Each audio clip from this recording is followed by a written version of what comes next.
Hello, Charlotte. I'm so happy to see you today here.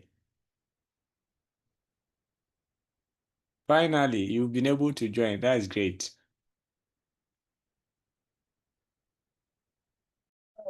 Good evening, everyone. Yeah, good evening, Dr. Chairman.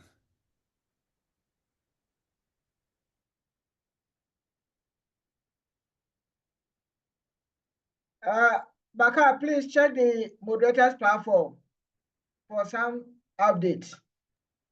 All right, all right.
Good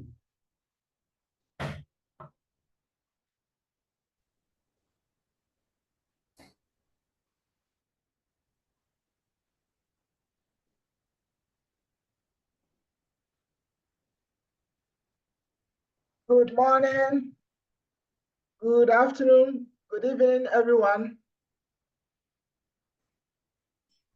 On behalf of the GenAI Era team, we warmly welcome you all to day 3 of the Master Prompt Engineering series. Over the past 2 days, you have journeyed with us from the foundational knowledge in prompt engineering to educational applications. Today, we culminate this learning experience with a highly engaging session, practicing your personality-based prompt strategies. We appreciate your continued commitment to this series. Today's session will be an interactive one, reflective and practice-oriented.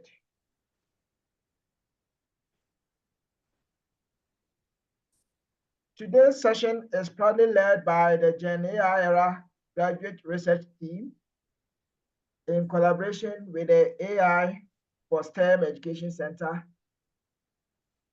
Our facilitators are emerging researchers in the field of generative AI, educational equity, and prompt engineering, dedicated to helping learners and educators harness the power of AI responsibly and effectively. Within the team, we have Matthew Nyaaba, we have Makarios Naban, and then we have Akanziri Nyaaba, and then myself, Dr. Patrick Schnebe. Before diving into today's activities, let us invite one of our team member by the name Matthew Nyaaba to provide a brief recap of the first session of our engineering series. And then when it's done, Makarios Naban will take us through a quick recap on the day 2. Here they will share some key takeaways with us, and that will prepare us for today's session. Matthew, let's hear you. Thank you. Thank you very much, Dr. Chome. And then thank you very much, everyone who has joined us today. So the first day we had Vanessa from South Africa who led us with the foundations of LLM and then prompt engineering. I had wanted to find out if we can have a brief session of recap, those who join us, what we recall, what we have learned so far. So it is open to all of us to share our ideas. If anybody wants to remind us of what we have learned so far from the first day, the key takeaway that anyone here can share with us. We have 2 minutes to do that.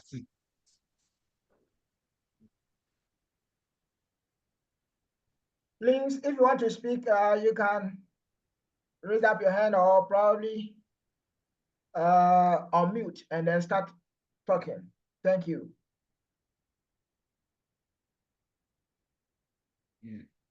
So the first day, whilst we wait, the first day, Vanessa took us through the importance of prompt engineering, why we have to be much more concerned about the kind of inputs that we make, because these are the inputs that bring out the output. And then she gave us some strategies of the context and then the content-based approaches, and then the role-based approach, assigning the AI a role to perform a task.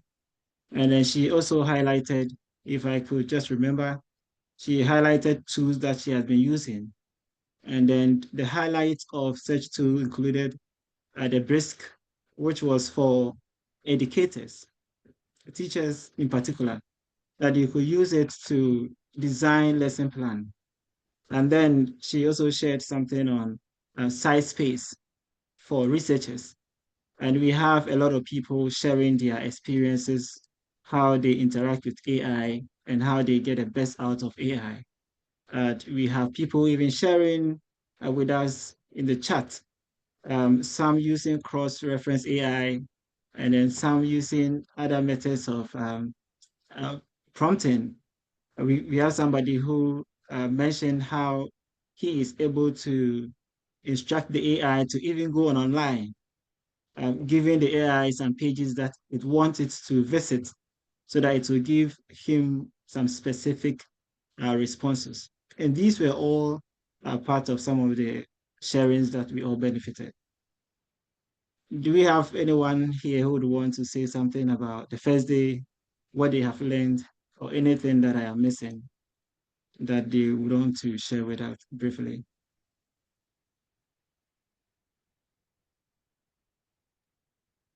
All right, Francis, Nana, Kujo, your hand is up. Kindly unmute and let's hear from you. So thank you very much. Thank you for this opportunity. I think you have almost captured most of the things that we learned. But for me, what I took home or what I took notice of was how to the effective AI prompting. That in doing effective AI prompting, the context is very important. So she touched on 6 key areas. The context that is very key. You need to, because it's an interactive tool. So the context in which you want your output to be is very important, and that must be clear and concise. The task that you actually want the AI to also perform for you, that also must be very clear and concise. The format in which you want your output to be, the tone that has to do with the style. Then the audience. What audience is it a particular prompting tailored to? Is also very key that you also need to take into consideration, as well as the constraints that are also important. So she went ahead to give us one example of a prompting that actually encapsulates or captures all these things that she made of, which I put it down. He said, "What I am a high school biology teacher, prepare a lesson on the respiratory system. Say, write a full story style 10 minutes introduction script that explains how the respiratory system works. The tone should be conversational, suitable for 15 to 16-year-olds, and avoid technical jargon. Keep it under 30 words." When we synthesize or we try to analyze this text, it has the ingredients of the context, it has the ingredients of the task, it has the ingredients of the format, the tone, and the audience, as well as the constraints that the prompting wants the AI to generate. So that's also what I've learned. Thank you. Thank Right, you. thank you. Thank you so much, Francis. I think this is very helpful and very comprehensive feedback. We take the second person, that is Prisla Fosudenchi. Prisla, kindly unmute and let's hear you. Okay. Thank you very much. Please, I also learned that it is often advisable to use a number of AI tools, not just to rely on one, but then try and use a number of them, because each of these tools come with their own pros and cons. And when you do that, it helps shape whatever research you are doing. Thank you. That's very true. Thank you so much for this feedback. Francis Agbelenyo.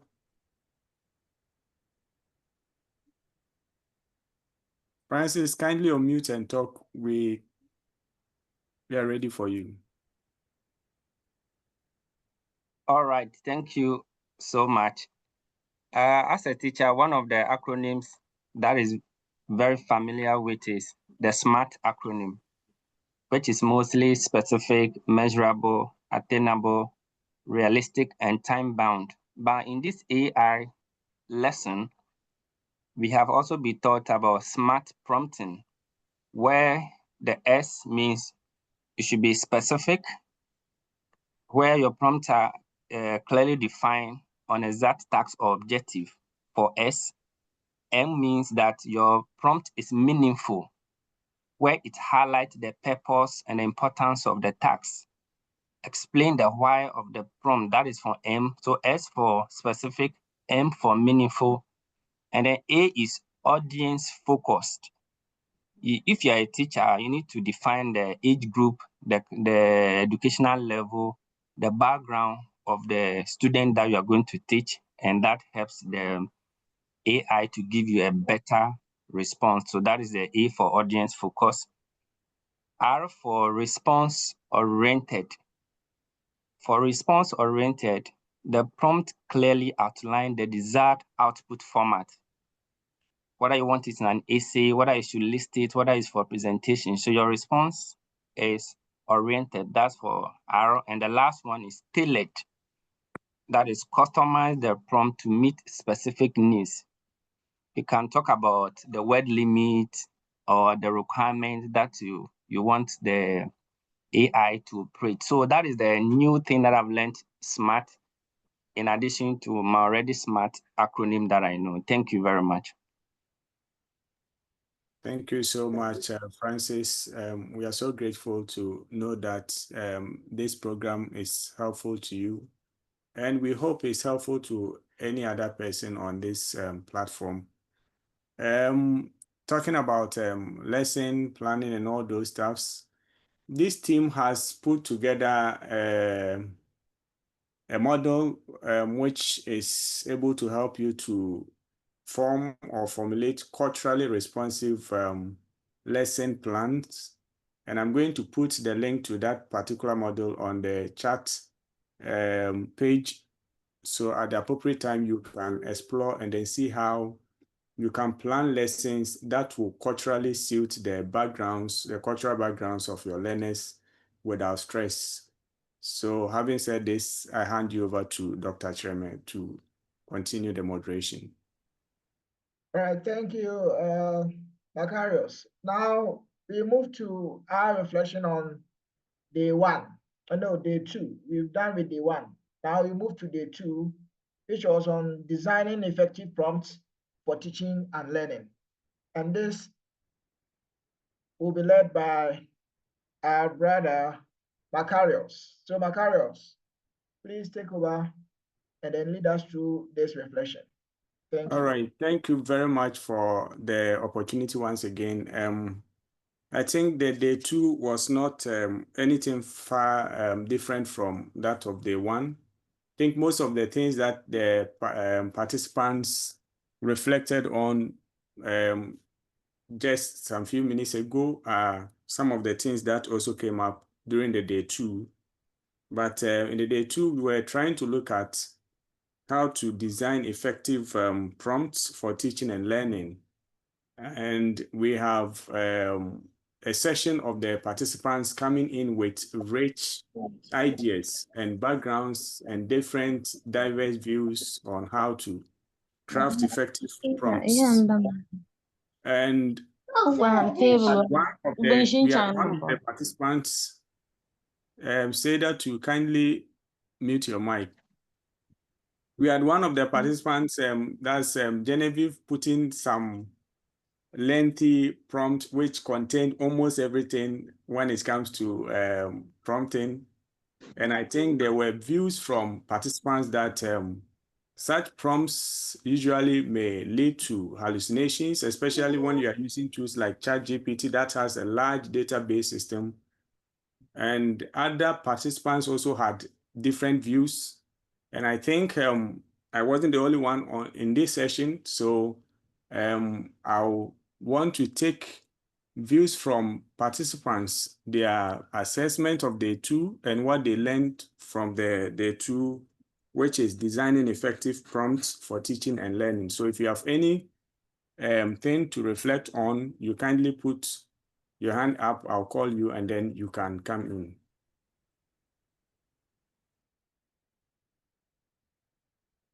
All right, dear participants, can you share your thoughts with us?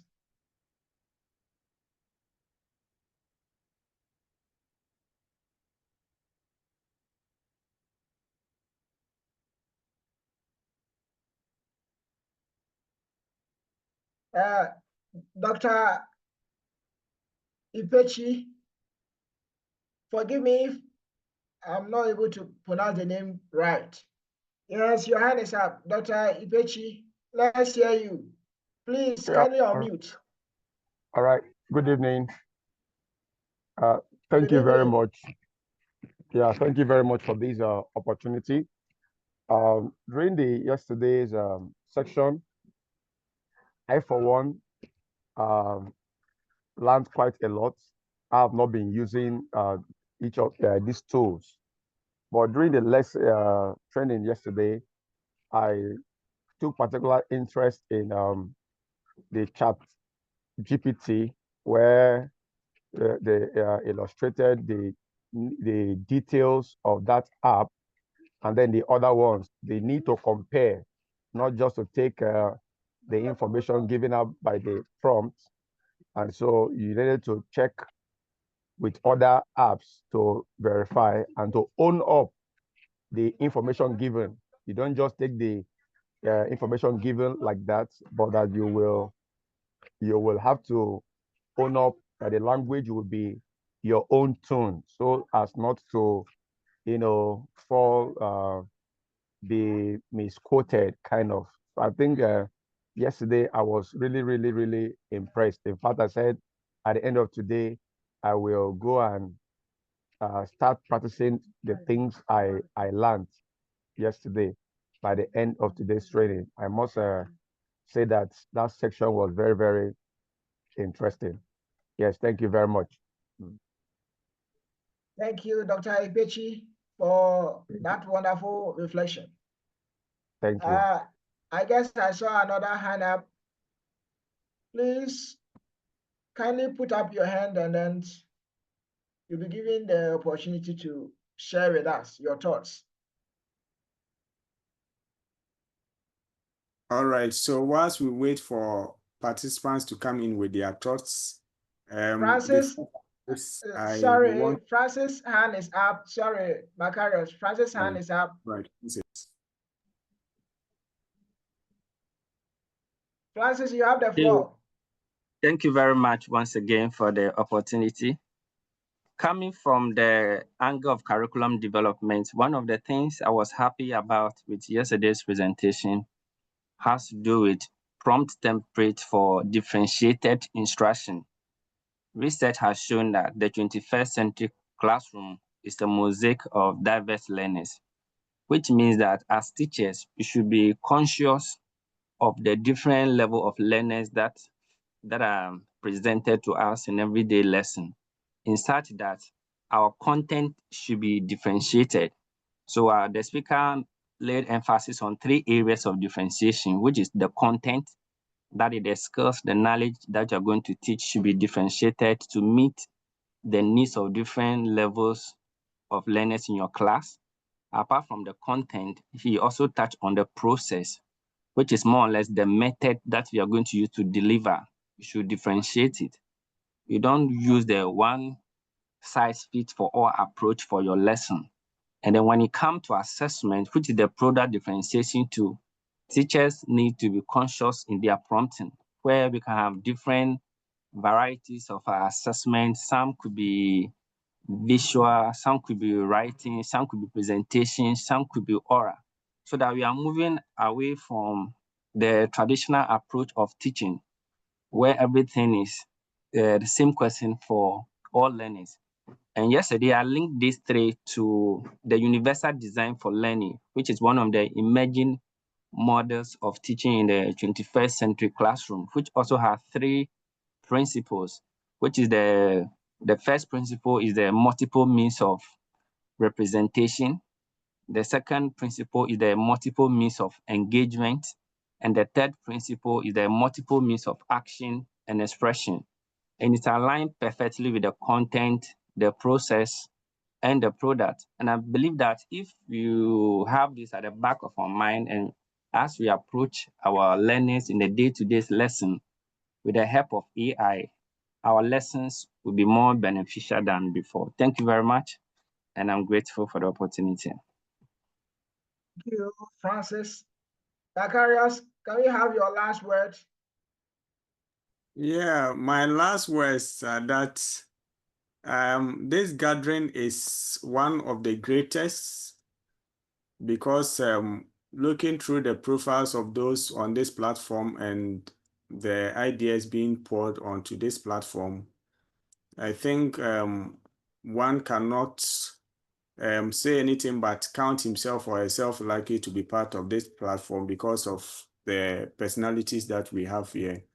So yesterday, one of the things that Dr. Kwashi mentioned that I want to reiterate is that he says whatever content that you create with any of the AI tools, you are responsible for the outcome. So at the end of the day, when you submit it to your teacher, or if you're a student and you submit it to your teacher, or if you are in a panel and you submit it and issues crops up, you should be ready to defend yourself because you crafted the prompt and you got what you were looking for.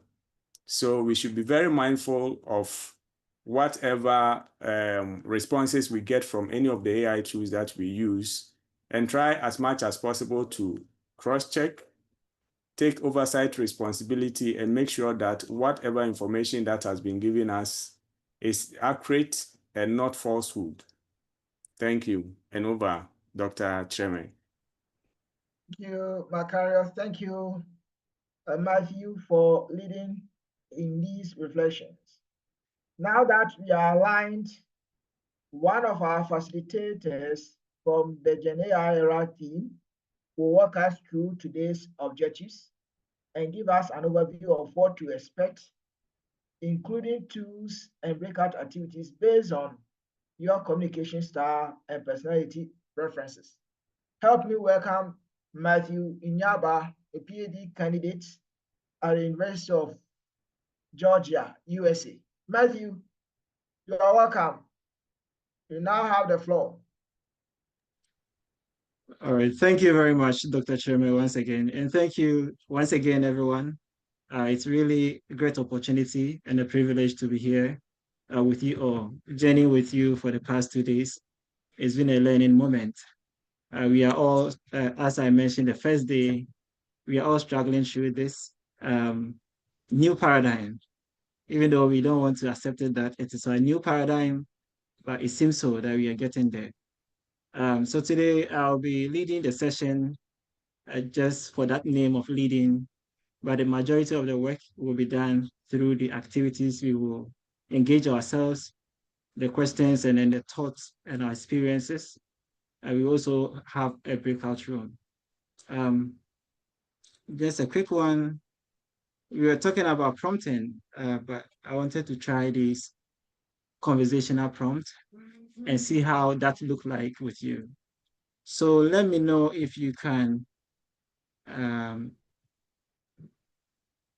hear the voice from... I'm here. Yeah, hello. Yes. Hey I there. can hear the What's on your voice. mind? Here you go. Yes. Okay. And my screen, can you hear my screen? Like, can you get a sound from my screen? Yeah, we can get the Yes, sound. I am here. I can't hear sounds from your screen, but I can help with text or questions. All right. So thank you very much. I've been invited to lead on a session on prompt engineering. And today I would like to talk about persona style and how we interact with AI. How do you see this session? Is this something relevant in education? Most definitely, Matthew. That sounds exciting. No, I want the AI to talk. Sorry about that. I am interacting, so I want you to listen to the background from, I'm having a conversation with the AI. If you can see my screen, this is a conversational AI that I'm having interaction with. Got it. If you need any insights or help with the conversation, just let me know. Okay, so I am repeating it again. I said I am leading a session on prompt persona, and that means I am looking at how human beings, their style of communication relate to how they interact with AI. Do you think this is something relevant to discuss with? Absolutely. Understanding communication styles can really enhance how we interact with AI. It's a great topic. Okay, so what are some of the aspects you would like me to tackle? You might consider discussing tone, clarity, and the specificity of prompts. Also, how different styles affect AI responses could be interesting. Oh, I see. Okay. Here, the participants are expert educators from Africa, and then they come from diverse background and diverse discipline. How will you suggest we go about this presentation? You could start with an icebreaker to engage them, then present key concepts. Include examples, encourage group discussions, and wrap up with a Q&A session. I see. All right, thank you very much. I think I'm going to incorporate some of your ideas in this session. You're welcome. You're welcome. I'm glad to help. Good luck with your session. All right, bye.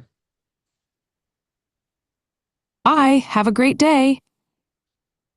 Okay. I hope you heard the interaction at the background. Did you? Yes. Yes. Yes. Yes, We we did. did. Very interesting. Yes, it's a very interesting one. Yes. Okay, right. Thank you very much. So we are heading towards an era where we're going to have this conversational chatbots. Very soon, we are almost there. This is an app that we are developing, the GenAI session. We have an app. Maybe later we will share some of the apps that we have developed with you. You only have to interact, talk with the AI instead of even typing. All the prompt that we're talking about, you have it as your learning buddy, your research assistant, something like your robot that you can have conversation with, and then it will give you answers. So we are heading towards that interactive section. But before that, we are still concerned about how we prompt it, how we converse with it. So I would like to share my screen and then to begin with.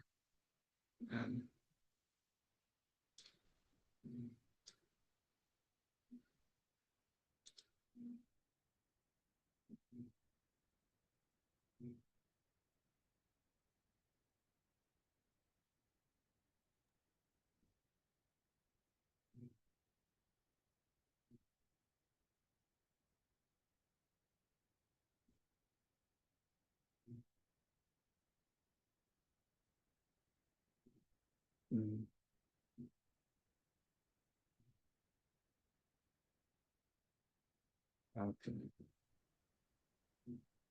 All right. Please, can you see my screen? Yeah, Matthew, we can see your screen. Okay. Yes, we can. As we can see the screen. Yeah. And if you can go /show for us. Yes, I'm trying to do that. That was what was keeping me a bit.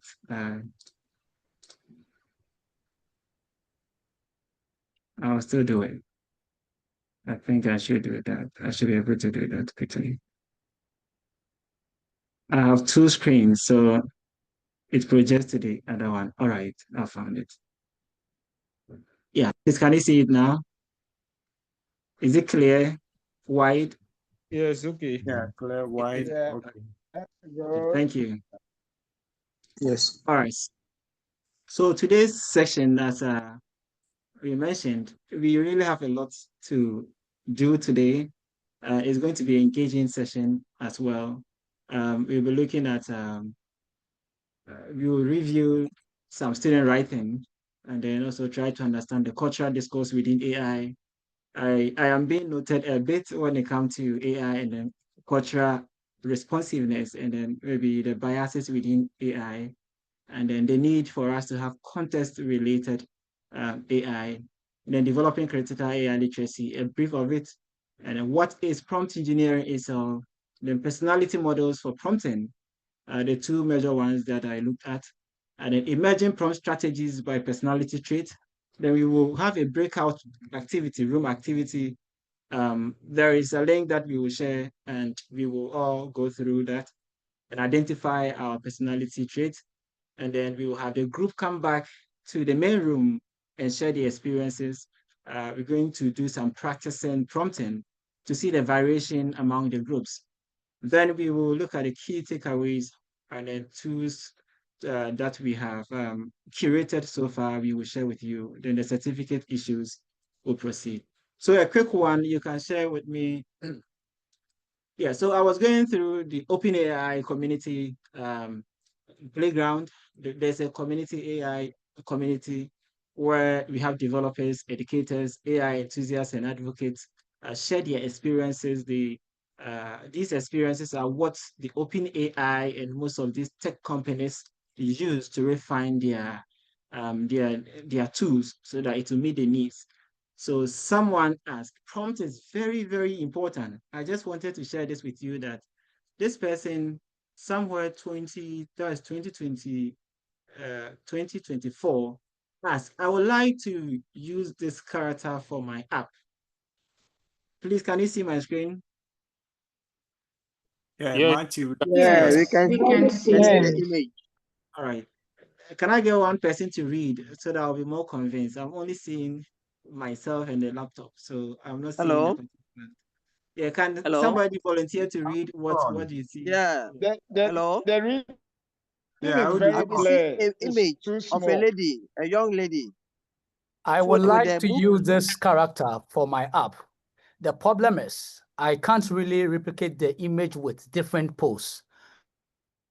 That I want exactly same character but different posts. This is the image. Thank you very much. Thank you very much. I really appreciate that. And Thank then you. I know this is possible because there are AI models that have exactly the same face but doing different things. How do I achieve this? The person is so concerned. Then the next person comes in on that's January 2024. Paul Bello mentioned that it's not 100% doable at this time with Deal 3, but if you keep the description of the character the exact same at the beginning of the prompt, you can change the end of the prompt for the action in the scene. This is just to tell us that prompt is very important, that you can prompt the AI and get the best result. And once you miss the prompt, you would want to get the same result. But how to retrieve it becomes a problem. So even with a template-based prompt that we talk about, somebody will have the same template, prompt it in a different setting or a different time. You wouldn't get the same answer, the same responses. Maybe 80%, 90%, but exactly the same thing is going to be an issue. So prompt, yes, it is very important, but then the variations and then the temperature within the AI systems, all of them influences how the outcome plays. We can only do our best by making sure that whatever we get, we can save it or maybe have a prompt library.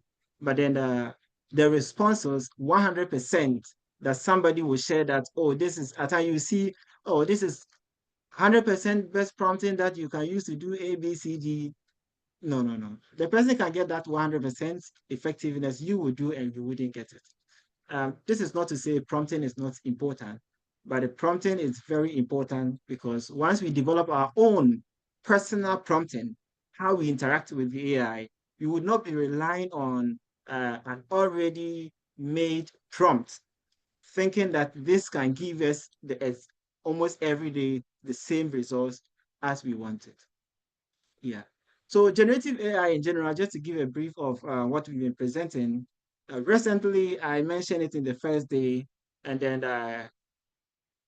last 2 weeks or 3 weeks I was in a session, I still mentioned this, and I want to just give a brief on that as well here. That the generative AI era, since the emergence of ChatGPT, November 2022, there have been some kind of revolution. And then I situated it within the scientific revolution, Thomas Kuhn's idea on scientific revolution, how the stages of scientific revolution always happen, how there's always paradigm change, even in education. So we can liken this to the pre-science era where AI rose. We have AI, people using it without policies. We don't have frameworks. We don't have the guidelines for AI. Students are using it. Educators are so concerned about it. We use it, but then we are so skeptical about its usage, simply because we are not mandated, like we are not we don't have the legitimate right somehow to use it due to academic dishonesty. And then normal science comes in here, in the sense that yes, the old ways of doing things in education, teaching, and then maybe writing exams and what have you, we are so accustomed to them that generative AI has come in to distract it. But then with time, it goes that yes, we accept that it can help us to do things. And once we accept it, we want to integrate it in our current system. And then that is where the crisis set in. Because now people are adopting AI, others are used to doing things, writing this way, using their brain in doing stuff, giving assessments, homework. Now you cannot give such homework again. You need to find ways to give assessment to your students. It becomes a banter, a conflict between how you used to give your assessment and how now AI is informing you to learn new ways of existing. But then here, we are somehow within that. Some people are within this crisis moment of how do we live with AI? But as we move forward, these new ways of doing things with AI will surely be normalized, and it will become a new paradigm. They need to change the new way. I'm trying to fix it and force it within this scientific revolution. This is just a brief of it. With what I wrote like some time ago, I elaborated it very well and explaining it, and how we are moving towards a paradigm change, even in education. And in the chat vote, I want to get your feeling from this. Express your feelings. Let's feel free. All of us, let us be so honest and then share. If you can use the reaction buttons, you can just click on it. You might not want to talk. If you want to talk, you can go ahead. How do you feel when you openly talk about using AI to accomplish your work? I'll share my experience with you, but I don't know how you feel. You can just share in the chat how you feel when you tell people that, oh, I did this work assignment, and then they ask you and you mention that, oh, AI helped me to do it. How do you feel? Use the faces below to point, or click on the one that best reflects your feeling in the chat. At times you can feel anxious, concerned, maybe neutral, interested, excited that you use AI. I want to see that in the chat. Do you all have access to the chat? No, please. You've No, please. disabled the chat. You have Okay, disabled the okay. chat. Yeah, please, it is now on. You can see this emojis, the one that we've been using on WhatsApp, just below the chat. Just click it, you see them. If it is laughter, you put it there. If you have any further explanation to your emoji, you can share with us quickly. Okay. So people are excited. Okay, relax. Oh, okay. You feel good. Wow. You feel good that you used AI to accomplish your work. Okay. Fraud. Good. I'm seeing some of the mixed feelings coming in. Love. All right. Okay. Yes, some people still have questions, thinking, smiling, skeptical. All right. Thank you. All these feelings are happening with us. We just want to be honest. It's just happening with us, even with our students. When they use AI to accomplish work, you doubt them, you question them. Okay. All right. So now we can pause on this and then I'll move on to the next session. So this is what I personally term it as the AI stigma syndrome. The AI stigma syndrome is something that is growing within us, that we would want to use AI. And anytime you mention that you use AI, and even if they recognize you as someone who use AI, or maybe your research is in AI, people doubt the kind of writings you do. For example, last month there was a presentation, a conference presentation, and I was doing a paper presentation. And then this paper presentation, I had a figure, I had an infographic that I've done comparing AI capabilities and then culturally responsive aspect of it. And then so I was making this presentation, and a professor from language ed, I know her, she's an American. She came around, and then so I was talking about AI and the AI capability, what it can do. And then she just asked me, so this chart or this infographic, it looks so good. And I said, yes. Did you use AI to make this? And I said, no, I made this by myself. I even have to employ somebody. Macaros helped me in making that infographic. Macaros, true or false? That's very true, Martin. Yes, somewhere last year. But the professor associated my infographic that I have made with so much colors, invested time, and the idea that it is AI. The first question is that, oh, so it means you use AI in generating this. And it's kind of discredits all the effort, you know. So once you accept the fact that you use AI, you are advocating for AI. We should use AI in education. We should find ways of living with AI. Anything that you're writing, that trust erosion comes in, overcompensation. Now people are beginning to be like, oh, when I write so well, when I write my sentences and the grammar, there's no grammatical errors. People might think that I used AI. So at least let me just make a mistake.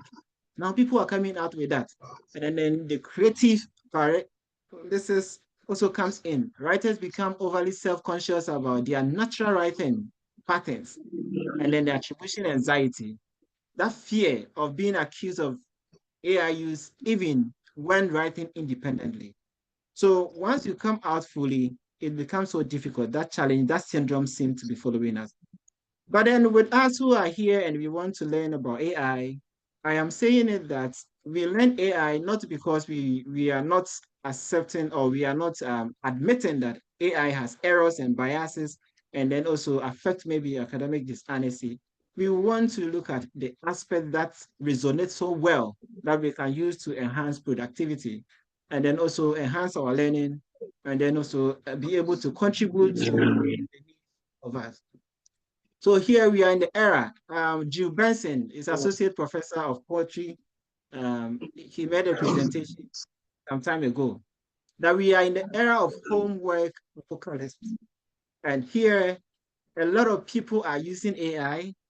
AI is doing so well that if you give homework, you give assignment to students, some of these top tests that internationally and globally, they have been conducting, assessing people's capability to even enroll in postgraduate programs, something like GRE, quantitative, qualitative.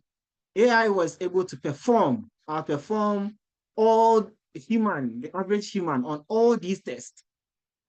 This is why it becomes so scary. It was able to perform the average human on all these tests. And we also conducted a study looking at the OpenAI O1 preview when it was launched. We were looking at its capability when it comes to its higher order thinking. And then we find the study gave us some interesting insight that when you look at the OpenAI preview, now they've even updated the models. that significantly it was able to outperform the average human, like 150% better than humans when it comes to systematic thinking, computational thinking. Of course, that is its area. Data literacy, creative thinking. People talk about creativity. AI was able to outperform the average human when it comes to creativity, scientific reasoning, abstract reasoning. And then when it comes to where it was somehow struggling was logical reasoning and critical thinking and quantitative reasoning. And then where it has some equal or power performance is analogical reasoning. So we conducted this study on just OpenAI 01 preview. Now, guess what? Now we have the OpenAI 401 something, like the test model. This study was conducted last year. So the AI era, where we are, the speed at which the models are being fine-tuned, and then their capability, and the next day, we cannot even catch up with them. They are already ahead of us. So we have to learn and then live with it. Now, the next question that I have is that, do you think, or can we police cheating in this era of AI? You can still share your thoughts at the chat. And then if you have any reason to your yes or no, you can unmute and then share with us. Can cheating be policed in this time of AI? If you want to respond, you can kindly put your hand up or you put it in the comment section. I'll read it out for participants. Can cheating be policed in this era of AI? Yes, participants. Yeah, if you can, yes, no, just type yes or no in the chat. And then if you have any reasons. Matthew, there's a hand up, Mark Valentin Akins. Okay. Kindly unmute and. I hope I can be heard, please. Yeah, you can be heard. You are loud and clear. And then thank you very much for giving the platform to also contribute. Yes, and it depends on the context we are looking at cheating. Cheating as in writing exams or giving an assignment where you have to work and then submit, or you have an instant paper that you are writing that you are being invigilated. So let me take it from the point of view of if an assignment is given like homework where you have to go and work on it and come back. Yeah, they can always be policing because this same tool that help us to kind of think or do our work, the same tool, when you submit the work to him to find out whether there are any AI traces in it, is able to tell you and tell you exactly where they are. So yes, it can be done. That is my view. Thank you. All right, thank you very much. Thank you so much, Akins. All right. You take the last one. Okay, the last person. I think I have something to read from the comment section from Dr. Daniel Kosa. He says, yes, it is if it's an essay type, you could use AI detectors to check. This is coming from Dr. Daniel Kosa. Yeah. Okay, thank you very much for the contribution. There's one from Dorcas. AI has a peculiar language and professors or teachers can easily detect using detectors. And Frimpong says it can be done, but with cost. All right, over Matthew, but there's a hand up. If we give the person the chance, that would be okay. Eric? Sure. Eric, can we hear you? Kindly unmute and talk, Eric.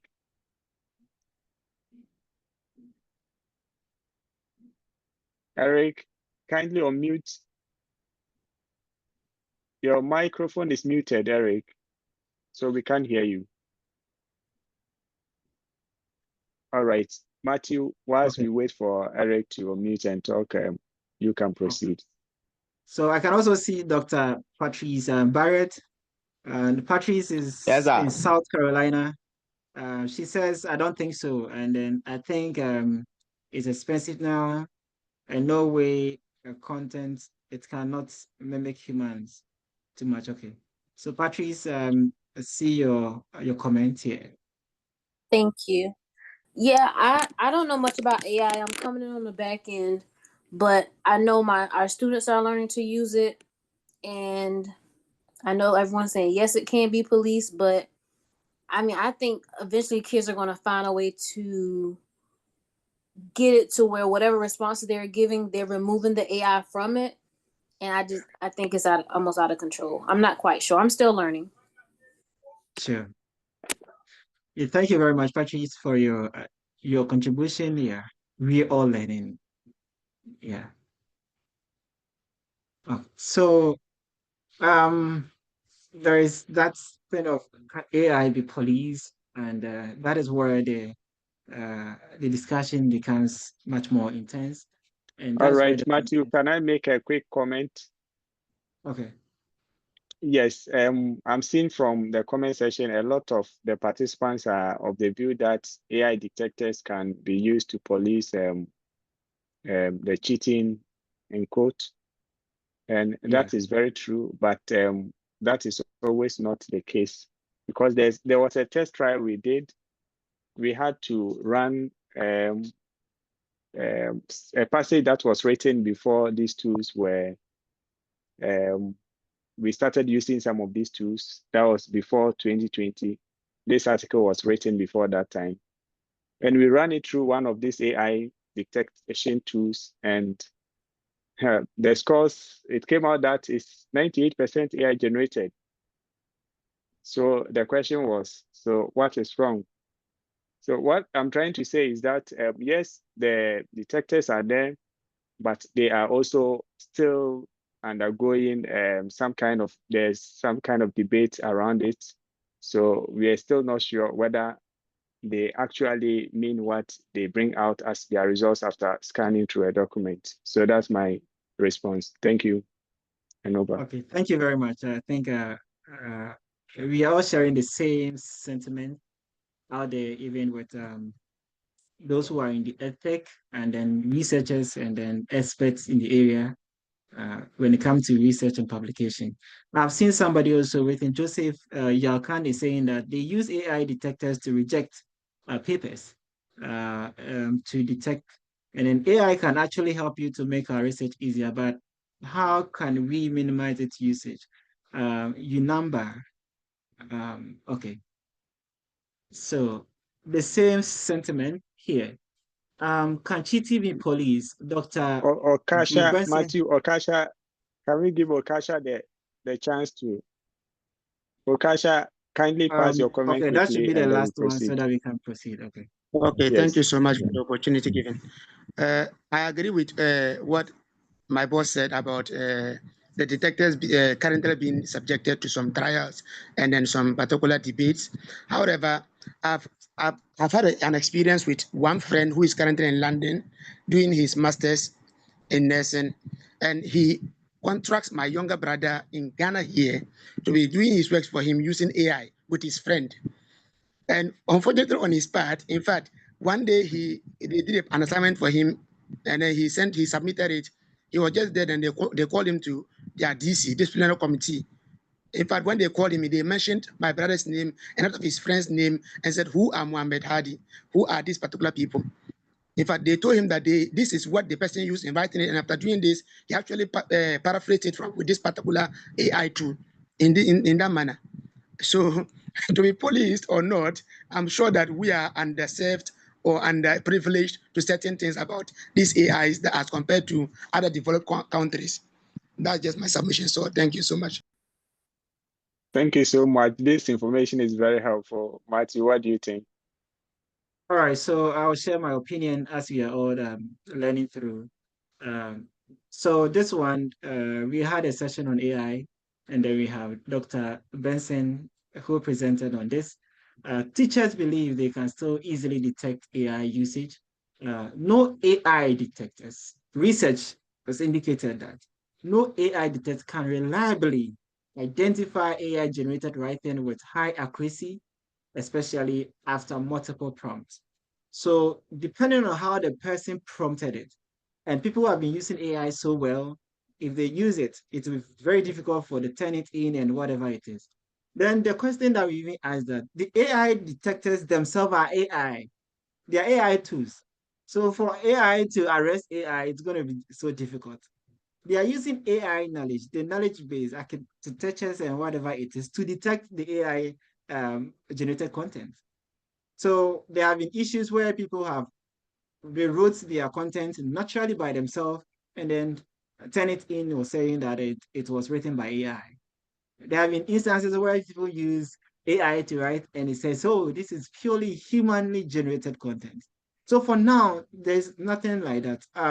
But then I believe that it's not entirely true. So on the top there, that we can detect AI generated. This is my experience just even last week.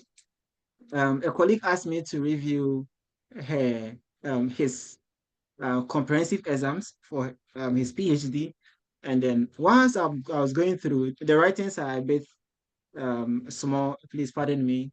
I decided to bring the word format to show you something here.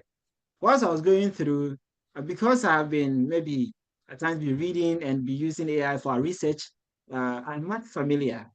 And when you know people, you know your students, you know how they talk. That's where the communication comes in so well. And you see how they write, their thought processing. You pick their brains every day. And you see how they write, you realize that no, this is not the person. Their voices are not there. It's AI. And there are some things that you can detect by yourself, but you might not have the evidence to maybe go ahead and maybe subject them to maybe some disciplinary committee or something like that. So this is what is happening. I read through this and then I realized that the introduction was so robotic. It was just picking chunks of statistics. There was just putting it there. You are talking about experience. Your opening statement is not saying anything about experience. You're only talking about 40% and that. So I said, statistically, the sentences, most of his sentences are so redundant. Like, if you read through it, you just realize that the person just picked the thing, AI just generated and then gave it to him. And so I use this one to detect that, oh, it's overly formal. Then there's generic transition between paragraphs. There's lack of personal voice or unique perspective. And this is the area we are moving to. And then perfectly structured sentences, but missing depth of analysis. And here too, I saw some kind of multiple instances of asper.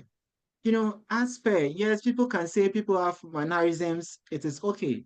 But then asper, research by, studies by, some of these things will just tell you. And then also, when you relate to the content, the transitions really were not just flowing.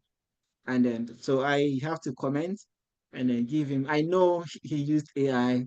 Even if he wrote it and he will say he used AI to check grammar, it is different. So we would have to learn on how we use AI. It can't be detected.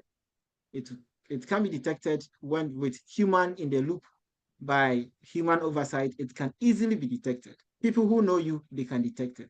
People who have been using AI more often, they will be able to detect that you use AI purely, not even turn it in. All right. And then we look at the discourse within within AI. AI is all about natural language. When they talk about large language, especially with the generative AI, and then also it talks about beliefs, it talks about practices, it talks about values, and we need to be so careful that we are heading towards an era of what we call the digital neocolonialism, which is existing even within AI.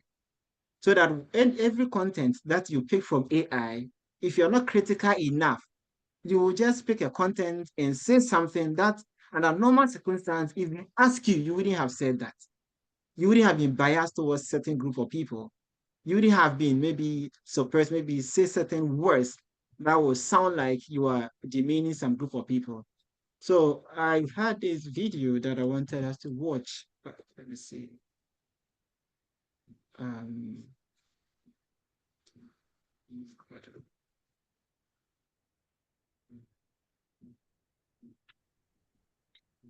All right, whilst Matthew is looking for the video, let me come in with this comment.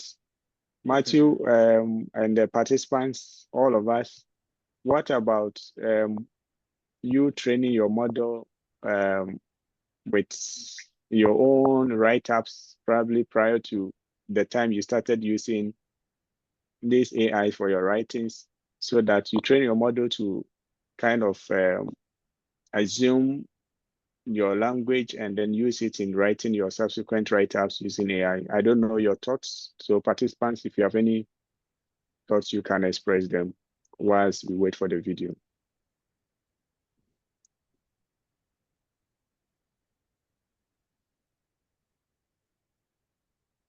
Is there anyone? Please, your question again, please. Yes, my question is, we are looking at, Matthew made mention of the AI having some kind of language, some writing styles that makes it very easy for a teacher to be able to detect that his students, and he said, having been with your students for some time, you know how each of them writes and how they communicate. So in a situation where you train your model with your language, maybe something that's some write-ups that you did before you started using the AI, so that the AI will begin to write like you. What's your view about that one? So that it won't be easy for whoever is policing you to detect.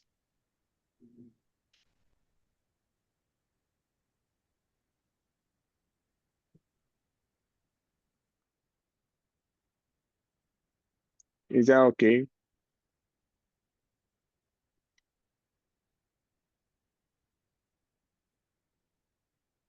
Because I know that you can train your model, you can train it with your own write-ups, so that when it writes, it will assume the language that you speak, how you speak and how you write. All right, Daniel, can you unmute please, and talk? do you intend to say that? Yeah. Hello. Yeah, Daniel. Hello. Go ahead. Yeah, thanks for the opportunity. Please, do you intend to say that before you begin using it, you can start writing something for the AI to be correcting it so that it assumes how you write or how you speak?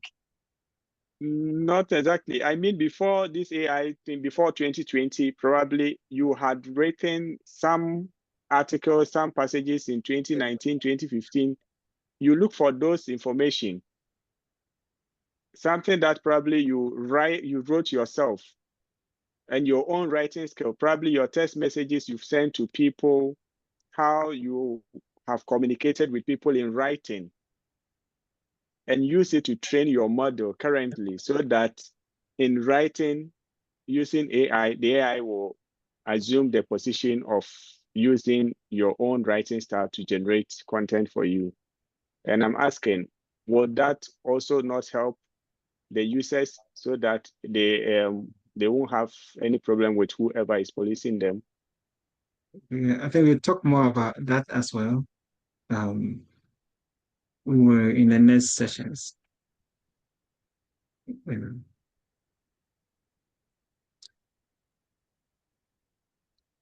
All right, Francis is saying that academic writing is technical, and many may not have that skill. Asking AI to model your old way of writing can be challenging when you are not an expert.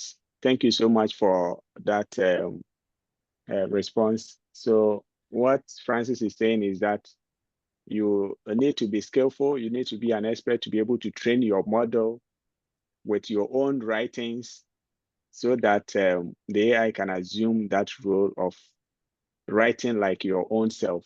Thank you so much, Francis. This is very helpful. All right, please, can you see my screen now? Yeah, Matthew, we can see your screen. Okay. There's a sound, and does it? No, we can't hear the sound. You can't hear the sound. Okay. Just a minute. I want the sound to appear quickly. All right. Any other comments? I think this is quick one. I'm done with that. So let's proceed. All right. Okay, now we can hear you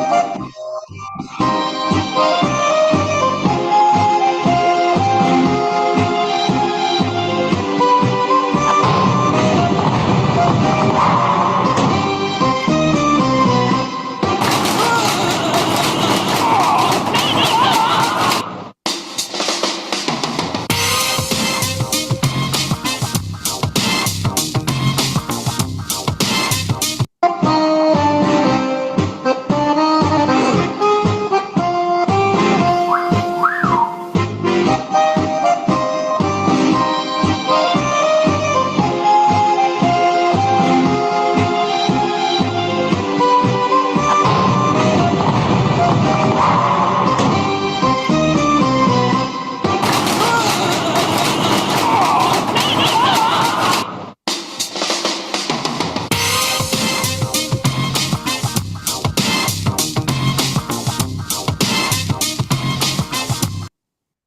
right, so thank you very much. If you watch the video, this is not far from the content of AI, what is within the output of AI, what has been fed within AI. These are all part of the algorithmic biases that we see. I wouldn't want to mention what you see there, but in your view, how do you see this video? A quick one.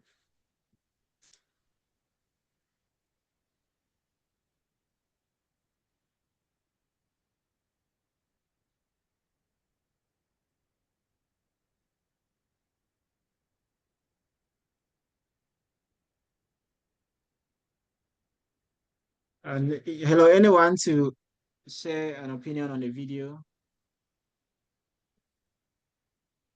All right, Daniel Enchikra. Okay, thank Kindly you. unmute and talk. All right, thank you. I don't know if you can hear me. Yeah, we what can I hear you. saw You're in loud the- and clear. Yes, what I saw in the video was that when the guy was a dark person, or let me say a black man, he started to Daniel, make an kindly advantage. reposition yourself. We've Hello, lost can you you. hear me properly? Yeah, we can hear you now.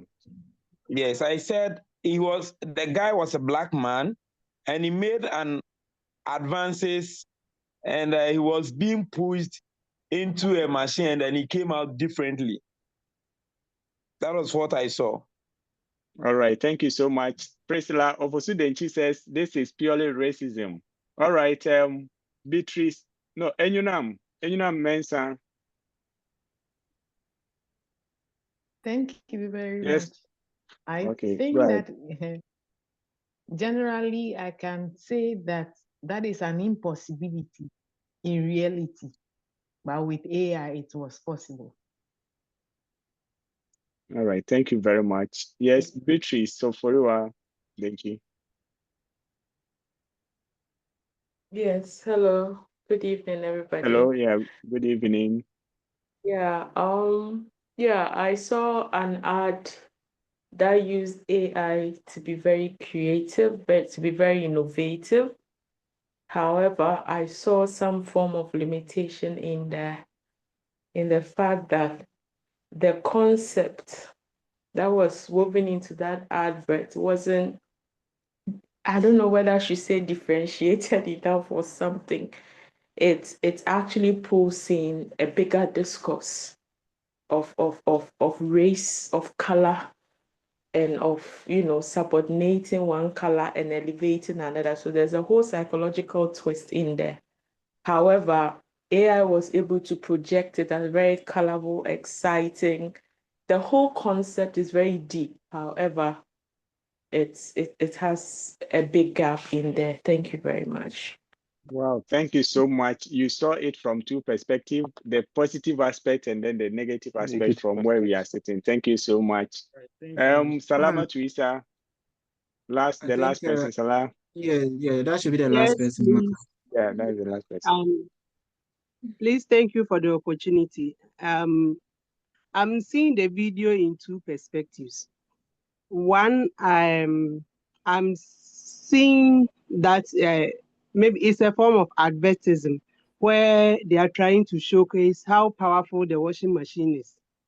That's to my understanding, the way I understand it. And we all realize that yes, with the help of AI, they were able to tell viewers that the washing machine is very powerful. But with the aspect where they use a black and a white person, that's where I see to be a little bit biased. Depicting, trying to tell us that the black is inferior to the white. So that's my point. Thank you very much. Thank you Thank you very much, so much, Salah. Salama to Matthew over. All right, thank you. We have a lot, so we'll be rushing through a bit. Sorry about that. So I think the picture, we all saw the picture, and then what the last comment from Salah is something that has raised a lot of comments. Bringing in a black person and putting the black person in the washing machine. We all know what washing machine does. And then meaning the soap, you're advertising your washing machine or whatever, the soap is so powerful to clean such a person to come out white. That narrative, these people here will say sucks. It's a bad narrative. So the black is already dirty and the white has to be clean. So the soap is so powerful to clean that. And these are the biases, the algorithmic biases. And the narratives within AI is something that does not include almost everyone. The minority group, people from Africa, people from the global south, our narratives are not within, And what this is happening, why is this happening? It's because the tech guys, the big tech guys, the people, the developers, we don't have some of them coming from our end. They are all from here. Their philosophies, their ideas are what is playing for us. So when you look at these AI, open AI, we talk about Claude, we talk about Google, we talk about all that we have there within America, the Western world. What they know, their perspective is what they use to train these models. It is all about their content. It's all about their culture. So people from Africa, you search and you wouldn't get related content. Some of these can be so biased, affecting certain group of people. It is the reason that when you are prompting, you have to be critical enough. You have to be more responsible on the things that you accept and copy and then include in your write-up. So that if you're not critical enough, people will read and they will ask you, and you'll be like, no, I wouldn't write this. It will not reflect you yourself. And just like the elephant in the room, all of us, we know this. This is not something we have to even talk more about it. I just brought it at a way that we know that these tech guys, whatever it is now, some of us, we are not privileged to develop our own technology. So it's what they have is what they dump on us. And then the culture that we have is not being played there. So, however, as we use it, we have to be so cautious that these are the recent cases from Common Sense Media. A lawyer came in. These recent cases are not theoretical. It's just happening that a student used AI for history project and was disciplined for the use. And this is a case that is in the court that they are even discussing it. The next case is that students sued Google for collecting, storing, and using biometric data without obtaining informed written consent from parents. So these are cases that you can use AI in your mind, it's helping you. If you don't check the content, you present something and at the end of the day, it can end you somewhere. It can end you at the court for you to defend what you have included. And the last part is the student sued another AI app for claiming that the online exams software captured biometric data without proper consent. So privacy issues are critical. So yesterday I mentioned that when we are prompting, in as much as that we want to get the best from AI, we have to be cautious about what we feed this AI system. They will use this system to develop themselves. When you keep sensitive information within the AI system, it will use it as part of it deep learning to train itself, the model. So somebody comes in there and prompts and asks the same question, and it will give back what you have fed it to them. So if you are telling people about yourself and your name, your age, your blood group, who you are, and what you stay, know where you stay, and you prompted that it should tell you, like give you something more related, it will use it to train, have your name, have all these things about you, that if somebody asks any question relating to someone within your area or locality, it can produce your data as a response to that person. And this is also critical that we need to pay attention to when we are prompting. And then how do we mitigate these biases? We spoke about it in a research report that we wrote, that the ways that we are approaching it, or researchers are approaching it, is the human in the loop, that always we will have to find ways that even before the final aspect of AI, we will have to ensure that we have reviewed the papers, accepted everything, and also effective prompt strategies, which we are doing already. And then also developing custom GPTs with RAG method. Macarius mentioned that. And then developing critical AI literacy is an aspect that is being pushed now when we are talking about AI, that we should know how to design AI, know how to prompt it. We should ensure that the information it gives us are factual, free from biases, and relevant and original as well. The discussion point here that I have, there is a discussion point about how we communicate. Discussion from the OpenAI community that I picked, and I want us to go through. Somebody asked, that was last 2 months, that does AI, should we talk to AI like we talk to human beings? Should we talk to AI like we talk to human beings? Can we get anyone to read this one for us? A quick one.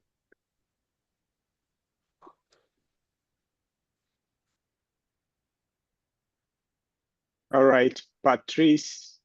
Patrice, go ahead and read.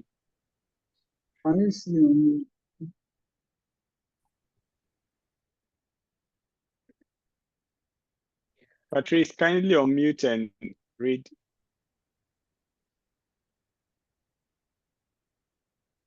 Can you see? Yeah, please, can you see the screen? Right, Jacob. Yeah, Jacob. Yeah, we can see the screen. Okay. We have LLMs are trained on human-generated data. Does that mean that we should instruct them like we talk to humans? Example, please do XYZ. I expect more out of you. Think out of the box. Don't do that. Thank you. I've read some articles about please and thank you, but that's not mentioned anywhere in any official documentation of Open AI or others. Edit. For context, I mean, does talking to models like we talk to human produce better results? Or does it just make them more likely to commit human mistakes? I remember in the early days, there was this project that had a programming like approach to prompting with or if else statements. Do you remember what was it called? And also, I don't remember where I read or watched this, but GPT 3.5 slash fourth model fine tuned on company Slack responded to tasks with I will get back to you by EOD tomorrow. Thank you very much. Thank you very much. Yes. So communication is very important. If you want the best from AI, that is why we are going to do a personality test. And another one also says that for me, it is not a matter of should we, but more of how else would I talk to a chatbot? I am a human. When I talk, I do so in specific patterns, and that have been learned and adjusted throughout my entire life. Why would I change how I talk when I'm talking to an AI? So if we learn how to, if you're talking about prompting, then we don't have to look at something so far away from our natural self. If you want the accuracies of the originality of AI, and then to reflect us, so that whatever we are saying, we don't have to look of how we talk to people. Just chat with the AI the way you chat with it, and more often you get the best results that will really resonate with how you wanted it. So conversation is very important. So someone once asked me to do you think we should be nice to AI? And my response was, we should be nice to everything. All we are is the reflection of our output. If you talk to it like trash, I like this aspect, it may be time to look in a mirror and ask why. So if you talk to the AI like trash, it will also give you trash output. So conversation is very, very important in this sense. So I wouldn't proceed that. So prompt engineering, what is it all about? Yesterday, the 2 days ago that we were talking about. So prompt engineering involves constructing a well-crafted prompt to effectively communicate with generative large language models. So effectively communicate. So communication is key here. And this led us to look at how do we communicate? Do we even know how we communicate? I'm wondering, I have not sat down to analyze how I communicate with people, what kind of pattern I have. And then therefore, if I'm communicating with AI, I should communicate with it that way so that the responses it will give me, if a third party goes through that responses, they will see me in that responses. Because people know how we talk. There are some people, our colleagues, our family members, people we stay at the workplaces, they know how we talk. So if you communicate with the AI, they give us responses. It follows our communication patterns to give us that responses. And if you're able to do that, you'll get the best to reduce all of these biases and then not natural responses. Having said this, we looked at the self-assessment questions, and then to self-assess ourselves, we shared a link with you in the email. And I don't know how many of you have responded to that link, but then I would want us to take time, maybe 10 minutes if you still have the time, to go through that link and assess ourselves and position ourselves to know our communication styles. And following that, we will go through a breakout room and try some prompting based on our communication styles, and then based on some of the prompt strategies, the emergent prompt strategies that we have. Do we have people here who have already filled the form? Yes. Okay. All right. And then now you know your personality trait. All right. So these are some of the questions that we might want to ask ourselves. Due to time, I'll just rush through before we go to the link. When you write a prompt, do you tend to be very brief, or you go straight to the point? Do you often use polite phrases like please or could you? In our part of the world, we use a lot of please. Do you do that? And are your prompts usually open-ended? And then do you explain your prompts? And a whole lot. All these inform how we communicate with AI. So there's a research done by you and you et al. In 2025, just a recent paper.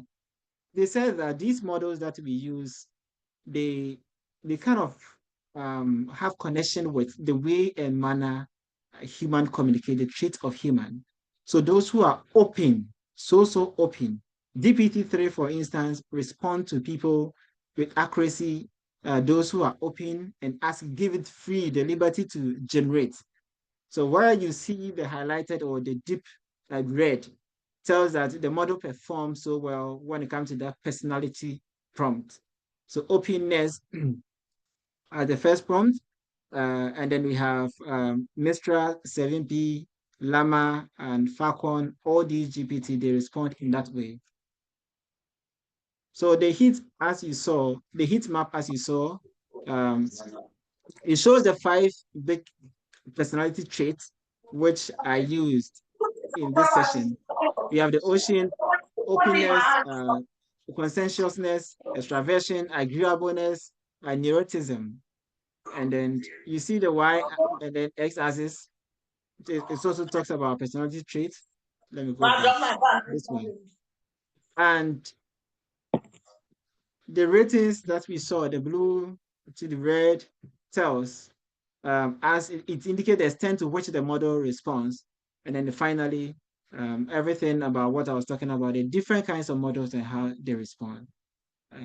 So following this, we would want to pause here and share the link again on the chat. Macarius, please, do you have the link with you?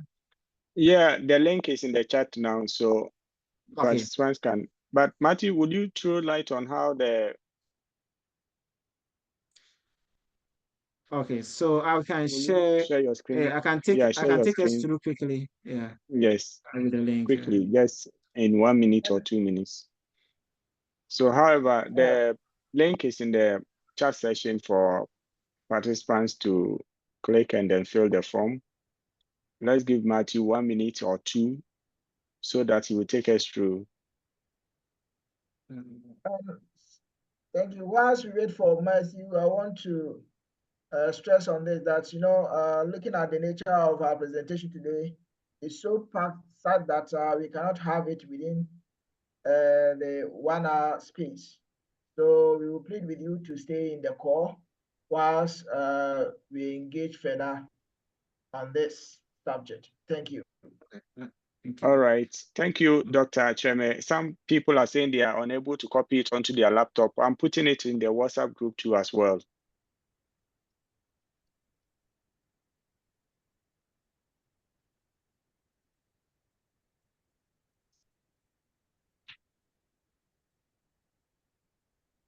All right, please, can you see my screen?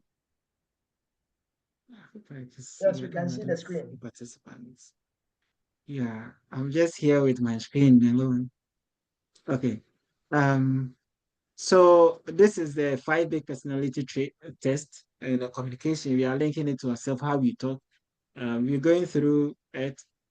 So the first instance is your email. And then after that, the openness questions.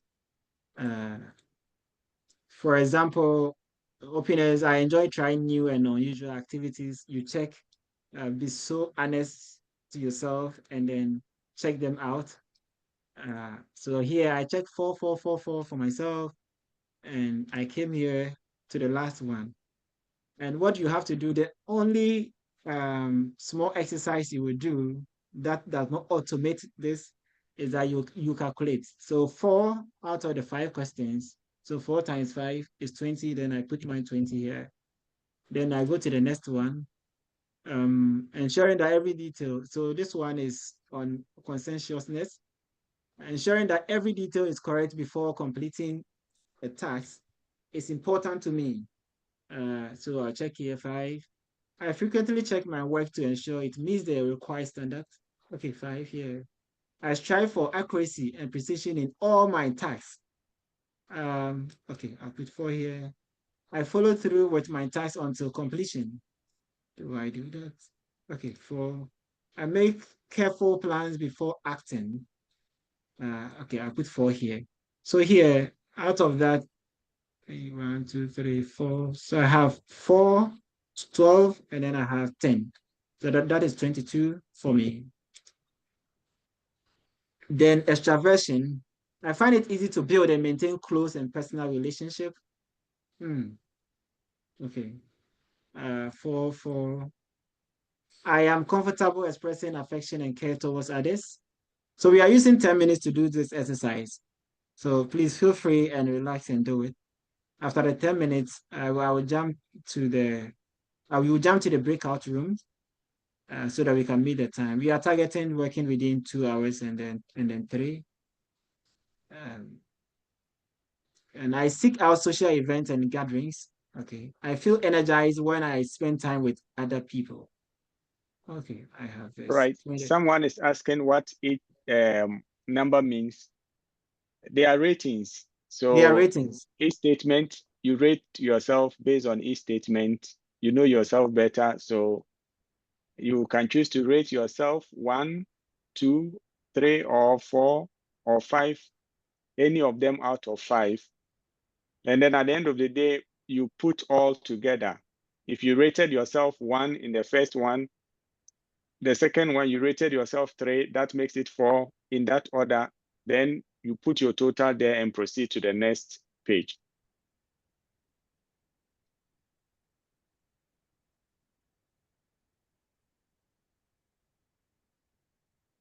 Neuroticism. I can become critical of myself. 1 is the lowest and 5 is the highest. Is the highest. Yeah.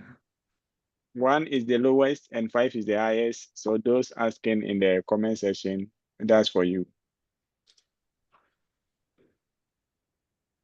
Okay. So if you want to rate yourself higher based on any of the items, 5 is the highest. You consider going to 5.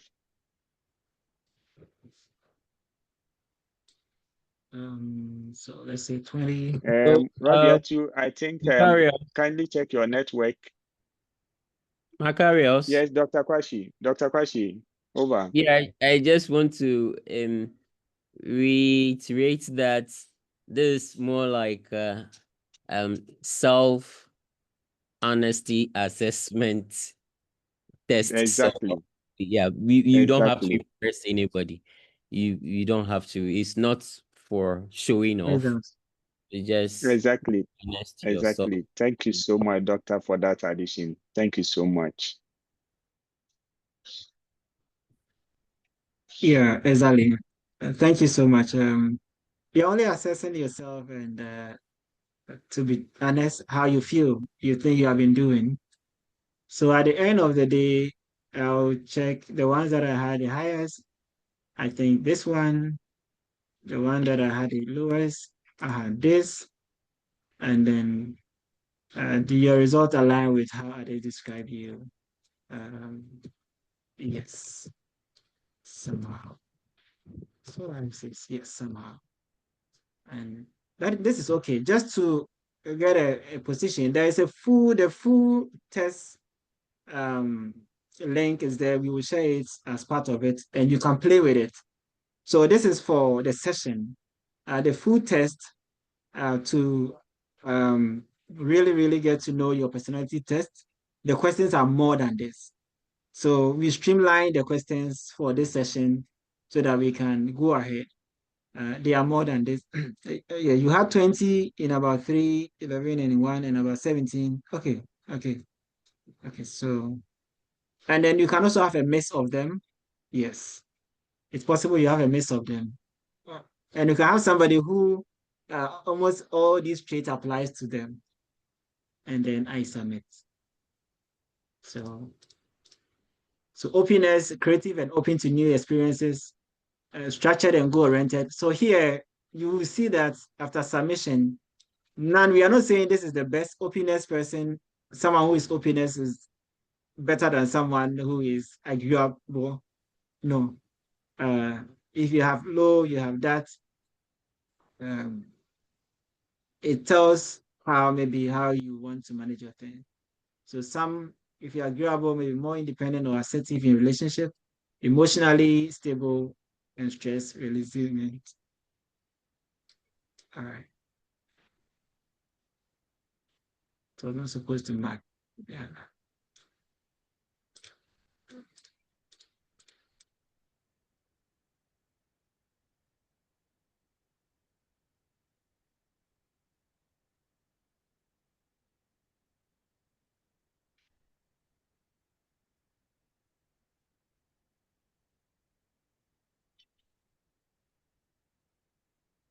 Okay. Please, are you making progress? Let me see.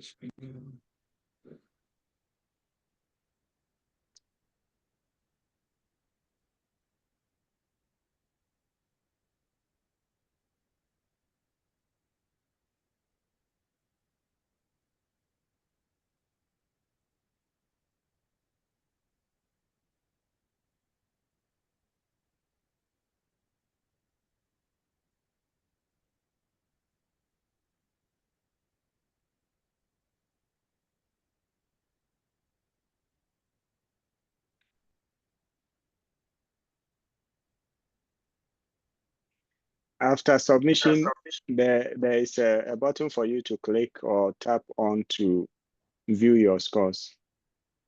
Mm-hmm. So those who are finding difficulty, you can do that.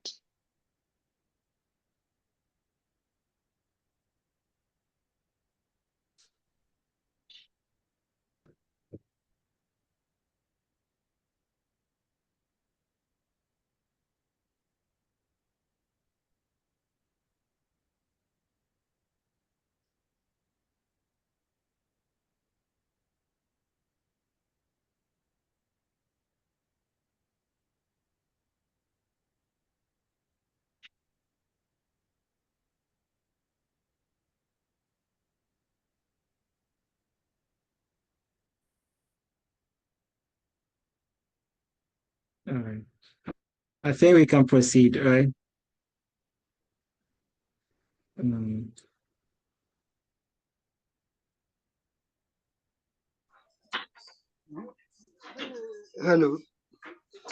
Hello, please, can you see my screen? Yes. I think we can proceed here. So we're using the big five personality trait, the ocean model.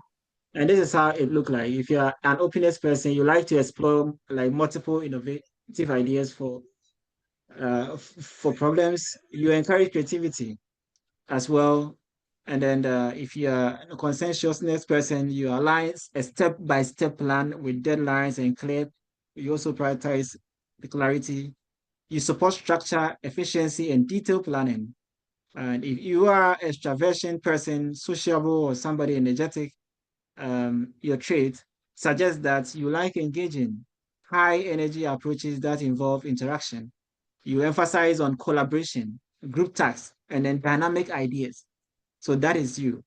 If you're somebody who is a agreeableness person, then people expect that. So when you are prompting, all these should be factored. You offer solutions that consider group harmony and emotional well-being. So you frame prompt around empathy, inclusion, and cooperation. And if you are a neuroticism person, then you provide a calm, a supportive explanation that reduces uncertainty. You use reassuring tones and then the like. And then, how does this relate with prompting? So openness person, your prompt styles, mostly your prompt styles should go this way to bring an output that resonates with how you talk. So you share some creative and innovative idea. Example, so communication focus on encouraging, as I mentioned. And then if you're a conscientiousness person, you provide detail and well structured. And extroversion, it connects that way. The next aspect here, I have the details of it, so let's move on here.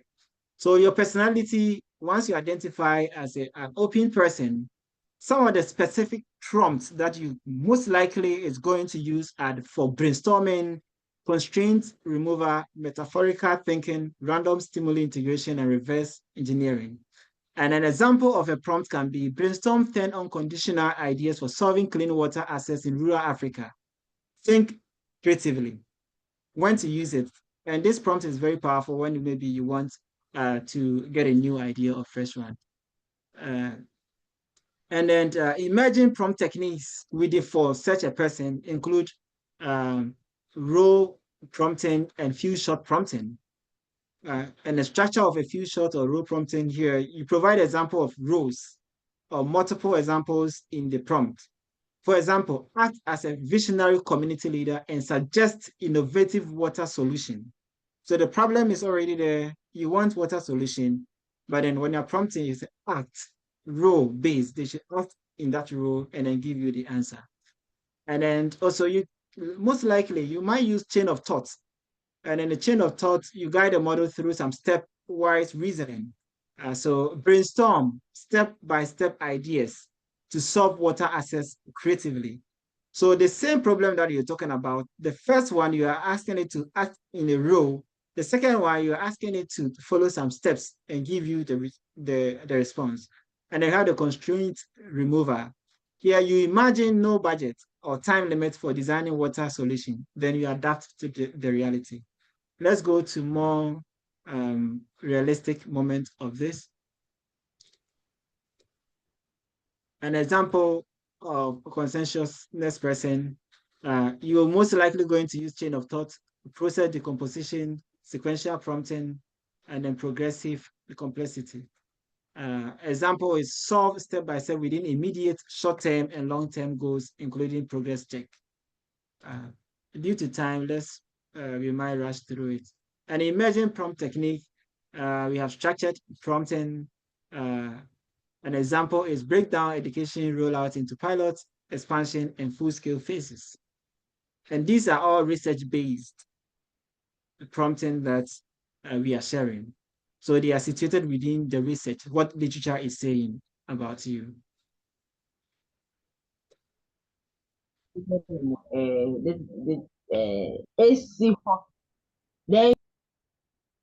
Do you have any question regarding this? I would want us to proceed to have our breakout session. So I'm trying to skip a bit on the prompt. There are many. you share the slides with you and you have time to go through. If I want to go through everything, then time will not permit us. And then we have people who are analytical thinkers. And then as an analytical thinker, maybe the more, I have a friend, I would say a friend, a Nigerian friend, he wanted to buy a car. And this guy, I went with him almost 3 times to a distance place. You would drive like more than an hour to the place. He will find a car on Facebook Market, and he'll tell you, make time, let's go. You get there. I'll get there. I see this car. There's no problem. The mileage and the age of the car, it's okay. If you're looking to buy this car and it's old age, it runs good. But this guy is so analytical. He will just look at almost everything, even the debt. He was looking at debt. The person is dirty, the user, the driver, the owner of the car is dirty. Like he feels that that person is dirty, so he wouldn't even buy the car. And I said, if you have analytical thinking mindset. So such a person, when they are prompting the AI, they will be more analytical. They will be questioning, they will be asking, they will be much more critical about it. And then it needs to reflect. And the more you are, the more you get the responses that shows that you were critical with it. An emerging prompt within this root cause analysis, evidence-based, they usually want evidence, show them. So such a person will be prompting and asking, use data or research to guide reason this. Apply regional studies to water project strategies. Check assumption in feasible studies. So chain of verification is also a prompt. So you use this method to ask the AI to assist you and at the same time help to validate what it has given you. And this is where somebody said they will give a link to the AI to go to the online to search it. Now, OpenAI allows you to even ask the AI to give you sources where it finds its data. So you prompt it and it will give you the source. Which platform, which website did you get this information from? So that you wouldn't be blank and you wouldn't be copying something that is not valid or something that has been hallucinated and you present and it will lead you into trouble. So if you are someone who is an analytical thinker, this becomes your prompt. And it is not tied to one person. We all will be in this category, but in different manner. It is good for us to know these prompting strategies and when to use them and at what point to use them. We have people who also like comparing. So their prompt, their personality type is comparative decision making. They always want to compare, know which one is the best. So if you're employing such a prompt technique, the multi-option analysis, or others will say, I want to know the good and the bad, the pros and cons of this, decision matrices and trade-off analysis. People will like to compare, and all these, if you are somebody who like comparison, your prompting style, you can include them and you get the best outcome of it. And others are so direct communicators. They speak as it is. They will not bend it. They will not pad you. They will not pad you with words. They will tell you as it is. If your shirt is dirty, they will say it is dirty. They wouldn't say it looked like your shirt has done that. No. So others would like to go. So such people, zero shot prompting, they will find it so easy using it. They will just tell you, give me this, tell me that. And then the AI will model that way for them. So we are learning different types of personality for ourselves because we might be playing this in our life as and when they need arises. And we have advanced prompting here, and we looked at zero shot, we look at constraint based, we look at performance criteria, prompting strategy as well. So sorry, I have to be rushing through now. I want us to get to the teamwork quickly, where you have the opportunity to talk more about this and then prompt. All right. Please, do you have questions so far? Before we jump on, we are going to do the same thing within the teams. So I think, Matthew, we can proceed to the next activity. All right. So I am sharing with you the breakout rooms.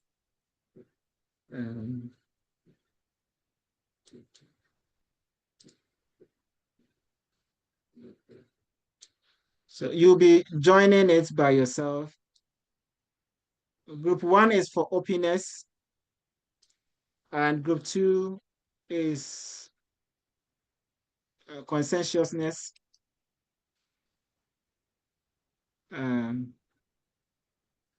Group 3 is extraversion, and we have group 4, agreeableness, and we have group 5, neuroticism. So I'm opening it. Please join as you have gone through the group that you think you belong.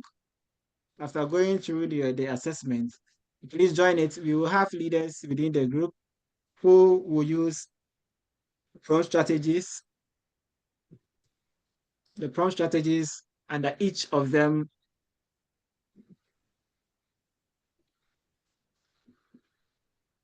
to guide you to get a response.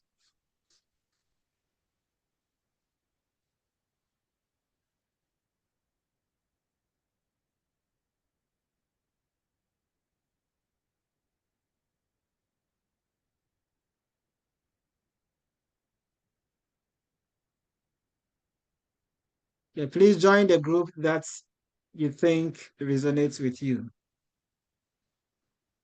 They are going to be group leaders who will be leading the session. Please, can you go over the grouping? Yeah. Okay. I know why the group.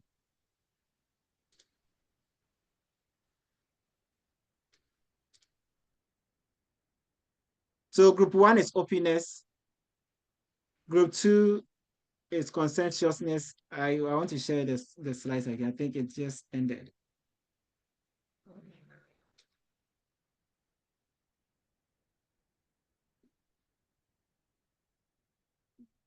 Okay, just a minute.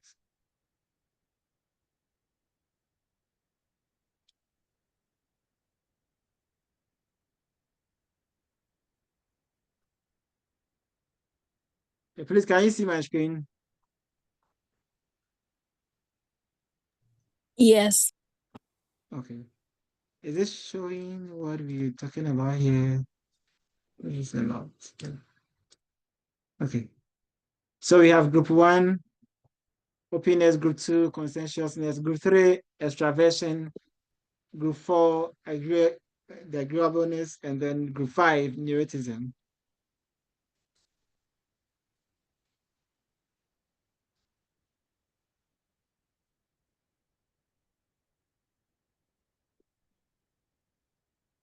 Please, is there any link that we are using to join the group? There's a breakout room. Tap on the screen, you will see a breakout room. Then you join it's a room. So room 1, room 2, room 3, out to room 5. Then I'm lost. So. You are lost, right? Please your name so that I can assign you to a group, a room. Sarah Mensah. Okay, Sarah Mensah. Okay, I can see you here. I can assign you. So which group do you want to join? Openness. 1. Okay. So I also want to be in the openness group. Yeah, please, your name. I cannot see. Joseph Bonnie. Okay. Sorry. Please, I'm also lost. Please, I'm lost too. You're lost, I'm right? also Okay. lost. I also need to be in the group. Yes. I need to be in a group. All right. I'm lost. So those using phones, when you go down your screen, that is on the Zoom, you will see more. The text bar, you see more. When you click on more, you see Assign me the to a group rooms. too. Oh. Yeah, you see the rooms, breakout Okay. rooms. So you just click on the particular room that you want to join. I'm also lost So too. I think I will just, Makaros, if you can assign, let's keep assigning them to the groups. all right. Yes, Okay, assign so them. Group 2, Emmanuel Apia.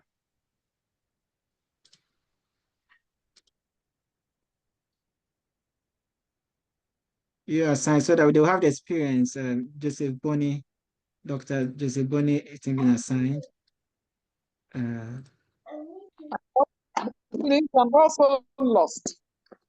Okay, Right. has Emmanuel Apia joined? I see.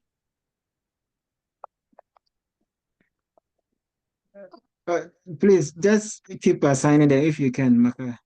Please, I'm also Okay. lost. Yeah, I just keep can't What's your see name, more. assigning them. please? What's your Getting name, Mary, assigned please? to a group. This is a practice. It's a practice. We want them to see how their personality. Mary Rahel, I want to be at the openness. Okay. Yes. But there are many. Please, can you Please, see them and then assign? Yeah, Maka? Matthew, I'm assigning. I'm doing so, Yes. Matthew. So let's make it a bit even as well.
Okay. So Maka, Yeah, Matthew. okay, I think I'm here with you now. Good.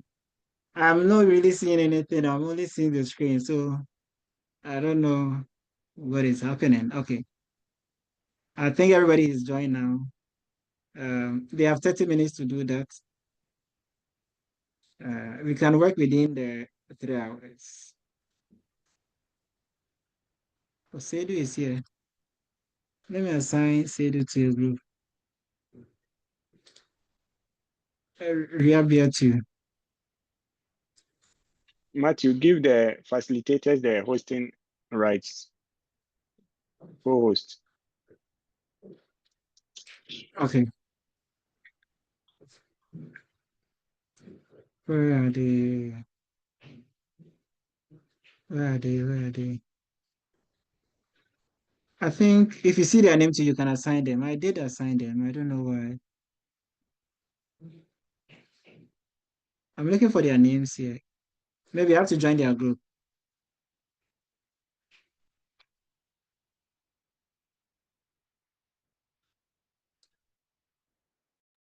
So visit the groups and then assign them. I think Patrick Cheme is in one of the rooms.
Yeah, hello. Yeah, say the react here too. I see you are not in the group, right? I thought I've moved you in one of the breakout rooms.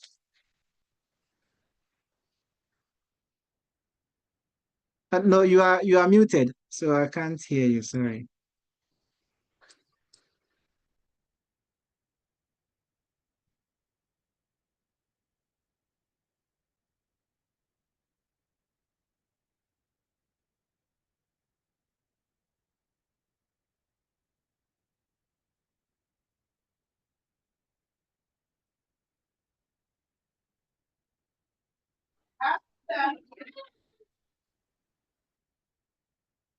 I joined group 4, but I think So I'm out of the group. I'm trying to.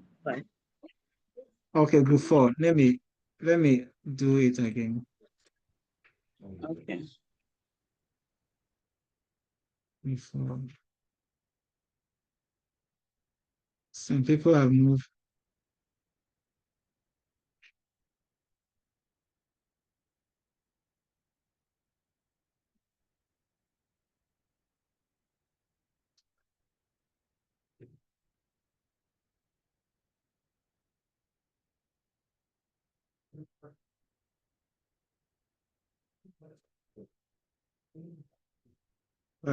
I'll move it to group 1.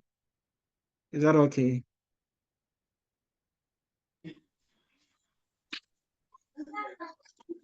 So you can accept it once I move you. Okay.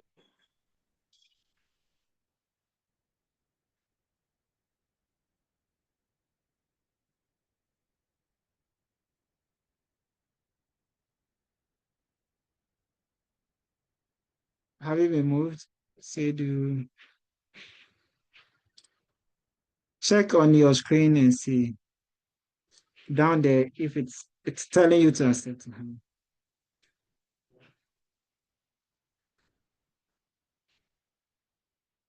Yeah, coach, you are in group 1. Should I move it to group 2?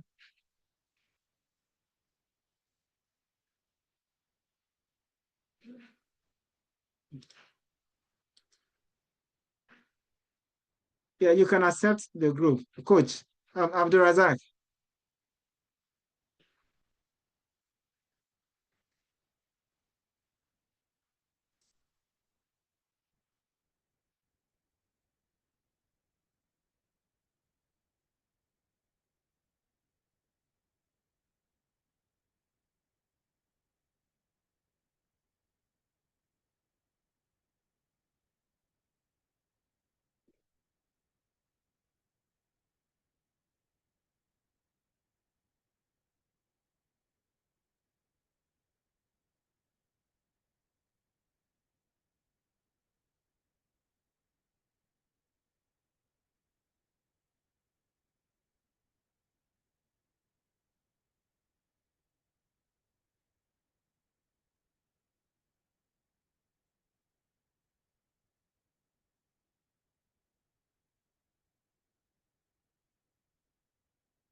Hello.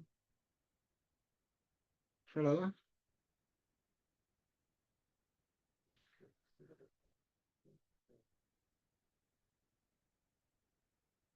Your screen.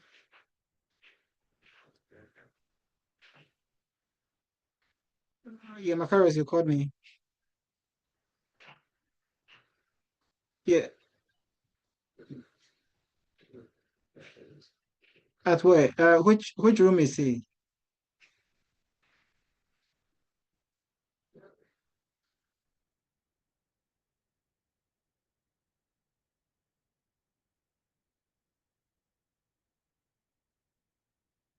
Yeah, yeah, yeah.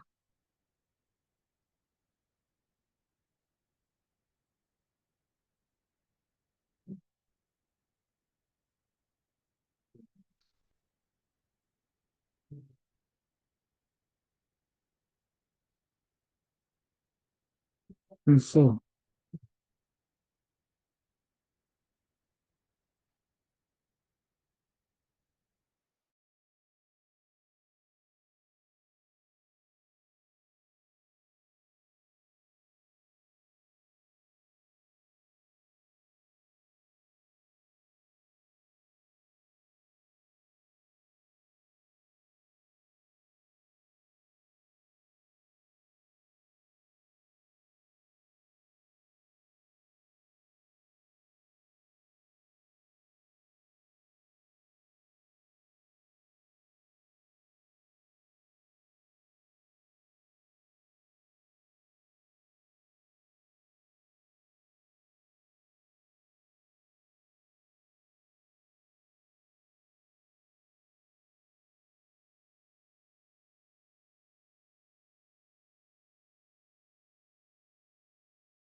Yeah, Benjamin. Yeah, you are now a co-host. Can you go back to the room? Like you check breakout room and then join at the bottom of your. Yeah, sorry Okay, about that. so group 4. Yes, group 4. Group 4.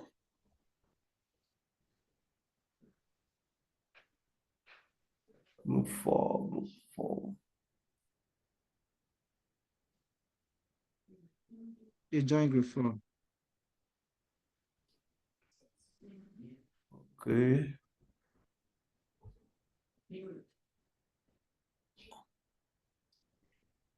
Okay. All right.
I think some group are back, so Take your time. if we can start.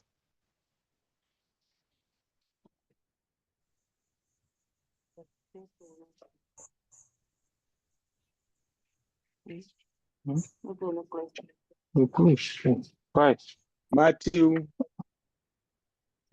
in fact, the time was not enough for my group. You're back.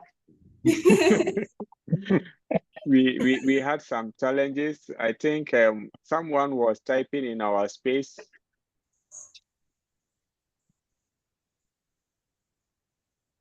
And I think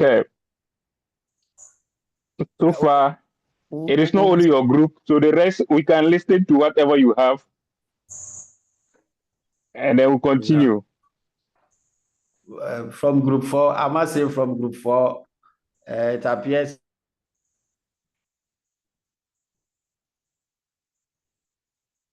Please, we can't hear you.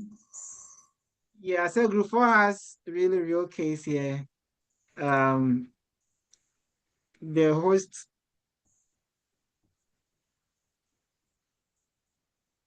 host, I think the leader was not having access initially. We were forgotten. So sorry about that, group 4. But I think whatever we have done, it's a shared document. It's a shared document, so we will see what others have done. You will see their prompt and how varying the prompt are. Yeah, we also trying to be mindful of time. We will have all these documents as part of our resources. Okay. So at your convenient time, you can go through them and play around with them. Please, are we okay to proceed? Oh, group 4. Yes, group please, 4, Matthew, let's yeah, proceed. Group 4 has real case here. Sorry about that. I think we can move on now. All right. I want to see the prompt, what we did. Can we share our experiences from the other group? And then you have access to the running document. Do you see some varying differences from the personalities, each personality? Do you have the same results? Matthew, project the yes, document. Yes, I am doing that right now.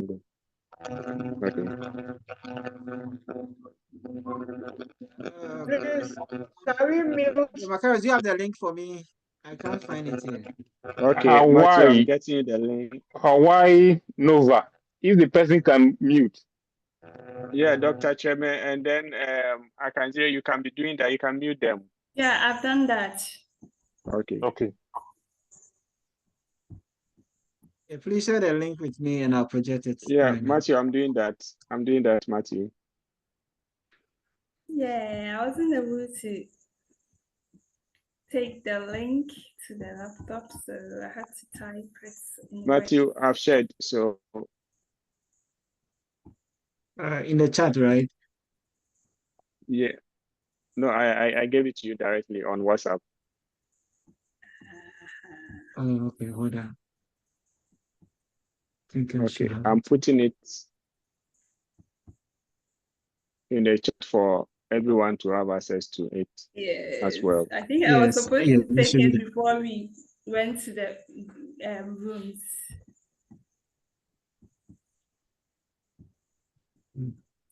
So we have it here. Let me know if you can see my screen. Yeah, Matthew, we can see your screen. I think group 4 need to pardon us. Sorry about that, Mr. Nyako. Yes, so I've put the link in the chat session. Yeah. Okay. Okay. Yeah, please, can you see my screen? Yeah, Matthew, we can see your screen. Yeah. So this is group 1. This is not our prompt. This is group. This is not your prompt. Someone prompted on our behalf. I guess it's Ellen and her people. We did group 3. All right. This is not your prompt. 2. So this is group 1. Your prompt, you're supposed to use something like this, and you were not jump into your. Yeah, you're not supposed to stick to it entirely. You had the freedom to maybe tweak it to fit your personality trait, but it's okay. We're using it for example. So based on this prompt, we all the prompts are talking about lateness in school, the same problem that it's talking about, and then you see the different output here. The result group one had was that one, it gave a goal to reduce student tardiness by at least 50%. This doesn't look like openness question output. Group So one, that is is this the your issue we output? had as somebody was typing in our space. Oh, Yes. the response, even as I read, I get to know that this is not Exactly. It openness. wasn't somebody was already filling our space for us.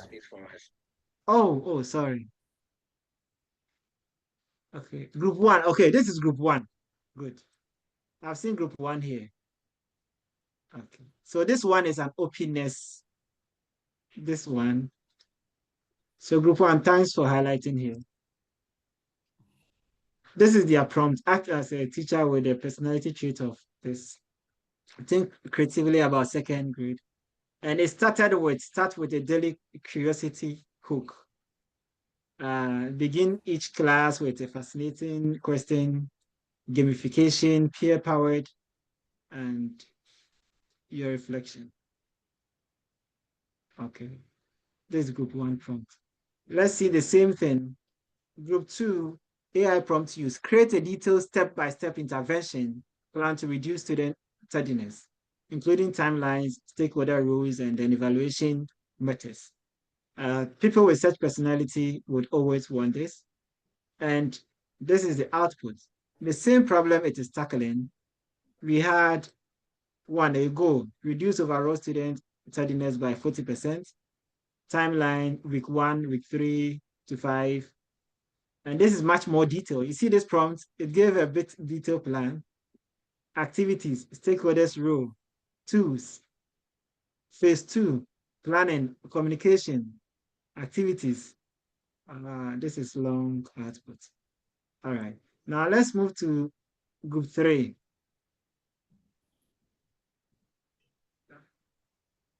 Group 3.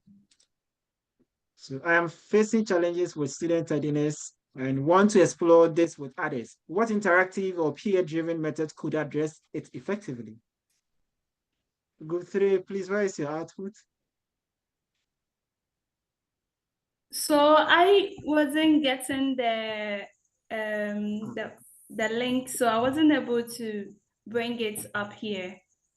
Okay, no problem. I think it will give a different output. I can quickly do that, but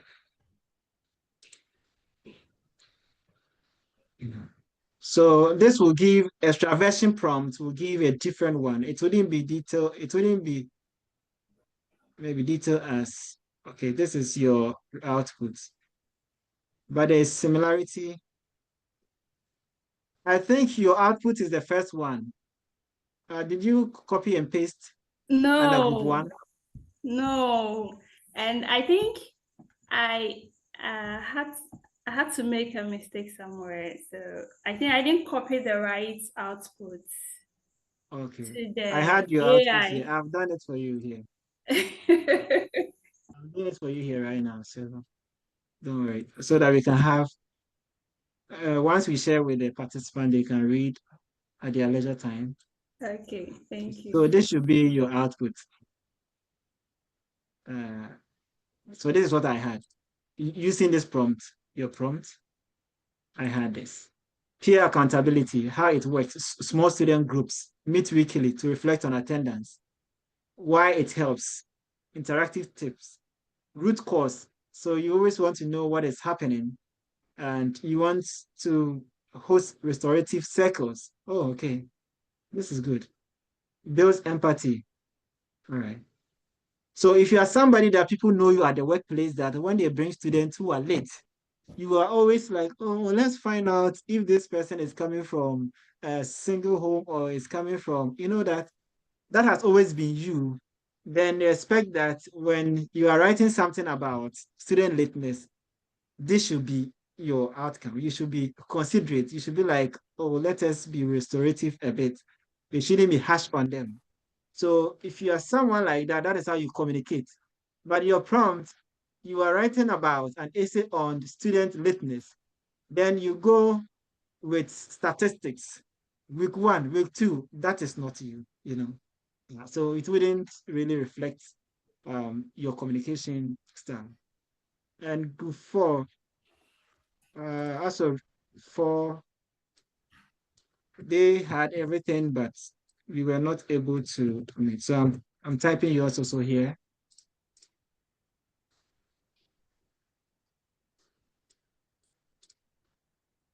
Group 4. So this is group 4's output. You are agreeableness, kind, cooperative, empathetic, values, and social harmony. Let me see what that prompt gives us. Okay, let me see. Yeah. Begin with listening, not labeling. Oh, okay. It has some similarity with the first one. So listening, you don't, and you are curious, not judgmental. Supportive. Hey, I've noticed it's been tough getting here on time lately. Is there anything you would like to share or anything I can do to support you? I'm wondering if this is how our teachers have been talking to us. It would have been so nice. You go to school late and your teacher talks to you like this. Is that how they used to talk to you, Macarius, when you were in a senior high or junior high? Matthew, No. the look alone will scare you. So Oh, this some of them. So some teachers are very, very Yeah. agreeable. They are so kind and cooperative. So build a culture of belonging. I've seen teachers who come to school with toffees and candies and they give to students and they begin class with soft start rituals, a greeting at the door, a short mindfulness. This I see more often in the private schools and international schools. Time, skills, not punishment. So personalized morning prep plans, reminders and routines. Okay, so we will see that reflecting in your responses because that is how you communicate. And then finally, we have group 5. Okay, so group 5, I teach 8 a.m. They are more neuroticism, emotionally reactive, prone to anxiety, less stress tolerance. So that is Dr. Kwashi's team. And they were able to give us an output. Thank you here. So to them, this is how they will approach it. Someone like that, we expect that such a problem, if you prompt AI, then you respond, or if you are writing it by yourself, some of these things will reflect. So you start a class, a discussion, anonymous survey to understand why students are late. This builds trust and may uncover patterns. I've noticed many of you are arriving late, so you make it more general. Begin with low-stake activity, recap questions, a journal prompt, a video clip, and reading preview. I want to see where the anxiety is. Rather than docking full participation marks for lateness, a sliding scale, full credit if within 10 minutes. Right. Offer asynchronous support, share slides. Oh, you were teaching. Okay. All right, I think that is it. Now we can share generally our thoughts briefly, and then we will go to the final sessions and hopefully end and then close the session. Yes. Am I permitted to come in? Oh yes, it's open now. Yeah, my group was quite interesting, and then there was some revealing stuff. I think I tried typing, summarizing and typing some of the responses from the members on the platform. By some, so yes, that's what I highlighted in the green, the light green, as you are displaying right now. It was quite interesting. The prompts and revealing output coming from the AI, the group felt that, yeah, you have a lot of options, and then it gives you the educator to look at it and all that.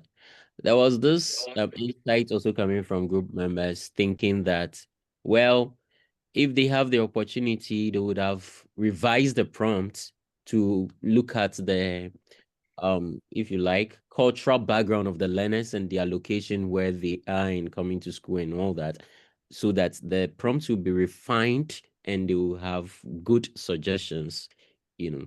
And then this one also coming from Antoinette, that she would have also looked at the institutional policy when it comes to lateness, and then feed that policy into the prompt and have it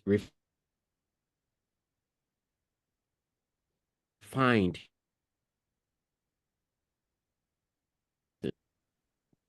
And we'll still have the learners having some sort of flexibility and all that. It was quite interesting. And I was sharing with them how personally I practice some sort of attendance policies in my classroom. You would have the opportunity not to be able to come to class or be late or something, but you have the responsibility to find out from all of the learners or your group members what really happened at the session that you missed. And then you write a one-page compensatory assignment describing what you learned, what your friends told you, and what you learned. And so that sort of flexibility is there. And personally, I like the output that you provide asynchronous sort of session. So some slides and other things will be shared on their WhatsApp platform or Telegram or other thing. The document is there, they can read and reflect and then get back to you and all that. There is a tool called Teach Mint, which is very good that I use that one to Teach Mint. It provides a synchronous platform for lesson delivery as well as live lesson delivery. And you have the ability to record the live session. And any learner who is not able to join the live session can go back and play, and you can actually know how many minutes or how many seconds they played the recorded section and all that. Very, very fantastic. So those flexibilities are good to enhance accessibility of learning and also improve communication among learners and teachers. Fantastic conversation. Thank you for the... All right, thank you very much. So on our final thoughts, I'm giving a final thought, then I'll leave it to the moderators to help us end the session. They'll tell us how you go with the rest of the activity from here. What we have, just to share with you that prompting in the future might not be a problem. We developed a tool, Macaros mentioned it, for teacher educators. And what we did was that we've incorporated what we call interactive dynamic prompting. And all that you have to do is not to worry. When you're talking about culture and context specific, the AI tool will lead you. It will ask you questions. It will take all the background information that you need. So you state the school that you are. This has been a long time. So for example, if I say I'm from Gambaga College, College of Education, it asks me other questions, the year that I am, and then it proceeds. So this way, I don't have to worry about prompting. I'll tell the grade level and whatever I want to do, it takes me through it. And it will gather all this information, which semester you are, and what do you want to study. And then a college program, it tells you that the first semester at the College of Education, these are the courses you're going to learn. You need to confirm that. And once you confirm that, you choose whether you want a lecture method, you want lecture notes, and it follows that way. So this is an interactive dynamic prompting strategy. And once you state it, it gives you more context, more culturally based outputs. And we developed this to address all the biases that we are talking about. And of course, you also develop a tool, which maybe later we'll talk more about it in the next, maybe subsequent, maybe sessions. And then, so we have ways of addressing it and possibly, and then the final part here, our time is overly gone. Key takeaway.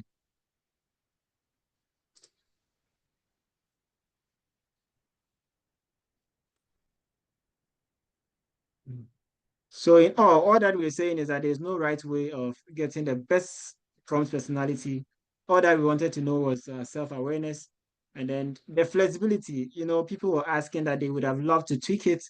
This was not a static one. We have to keep on fine-tuning, and then also have AI as an audience. So you see AI as a specific type of audience, and this should be part of us. Almost everyone who will want to keep on prompting and use AI. I would like to end my session here and leave the rest for the moderators. Thank you very much for such an engaging one. It's been a long one. For us to stay on more than 2 hours is not easy. Thanks all of you, those who have been able to stay.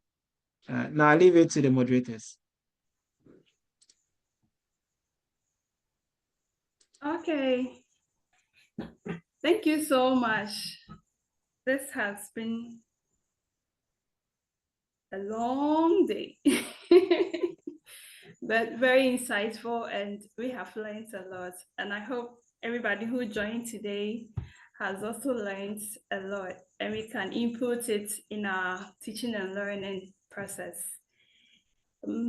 Please, before we end, we would like to reiterate that you make sure the name you use to register is the name you would like to be appeared on your certificate.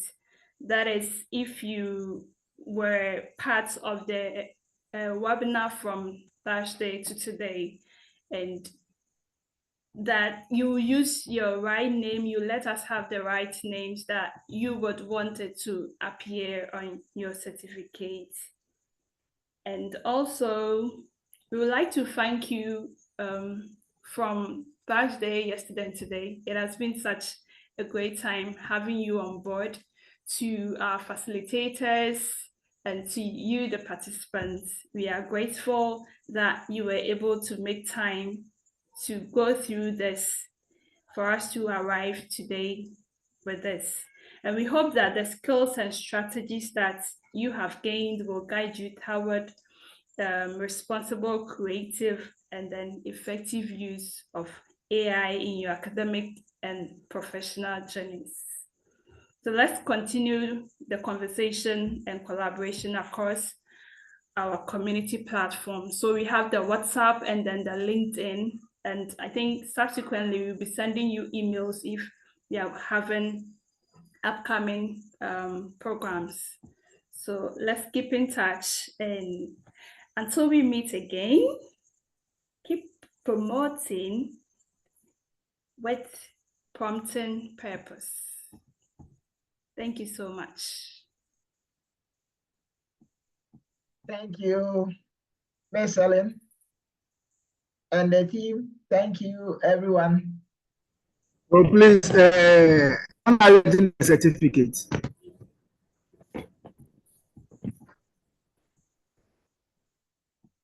Okay, so please, you send notice across to the emails. Karas, you are muted. Oh, sorry.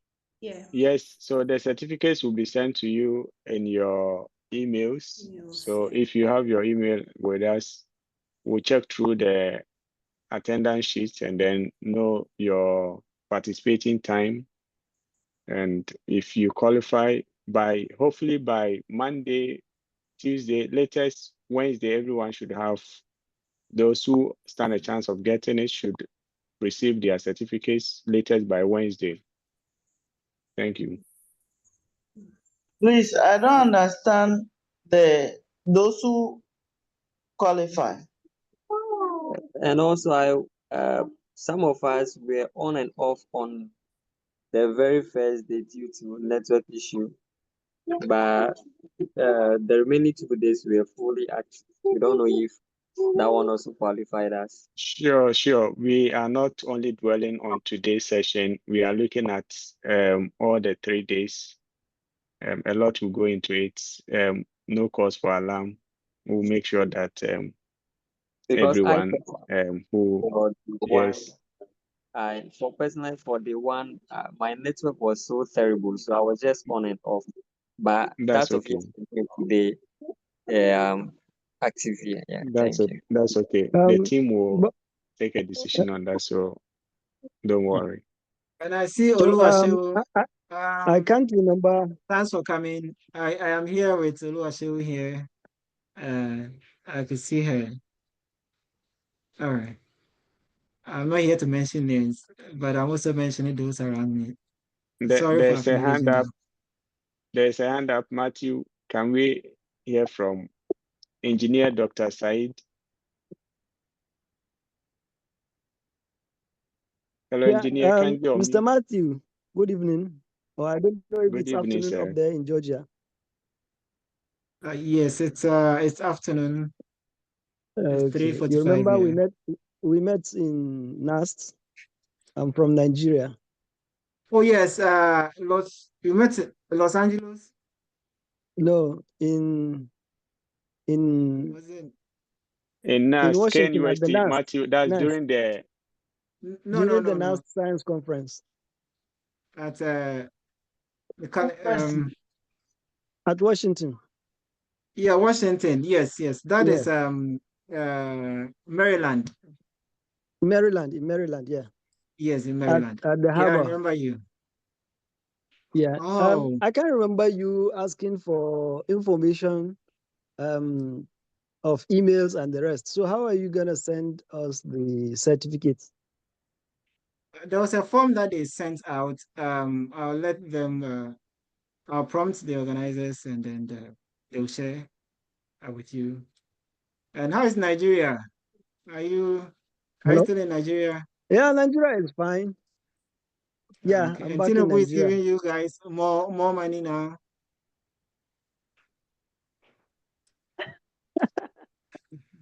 Okay, so they'll Well, share the link with you. okay, all right. Yeah, yes, I do remember Yes, you and then your friend. We did some exactly, Sadiq. presentation on here. Yes. Yeah, I do. So I'll be expecting the link. So I'll fill up my information Okay. and I expect the engineer, certificates. please, Because are you on the WhatsApp platform?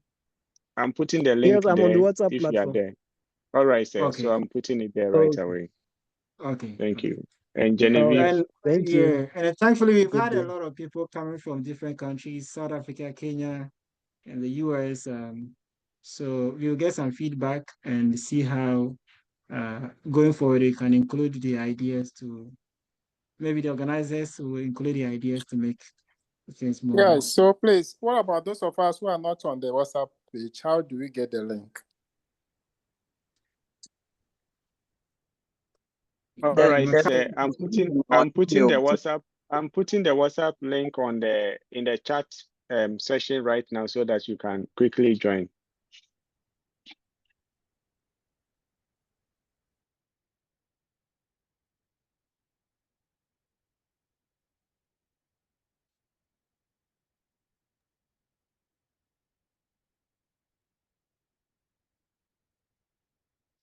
All right. So the WhatsApp link has been put in the chat session right now. So you can just give it a hit and get joined. And once you join, I'll put the registration link for those who could not register. Okay, there's a hands up. Okay. Yeah, there's a Genevieve. Hello, Genevieve, kindly unmute yourself and talk.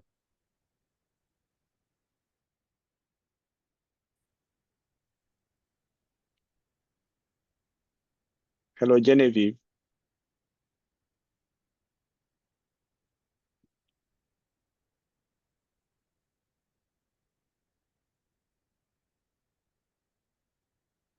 Maybe it was a mistake. Okay. right. Any other concern before we all exit? Okay. I thought I saw another hand.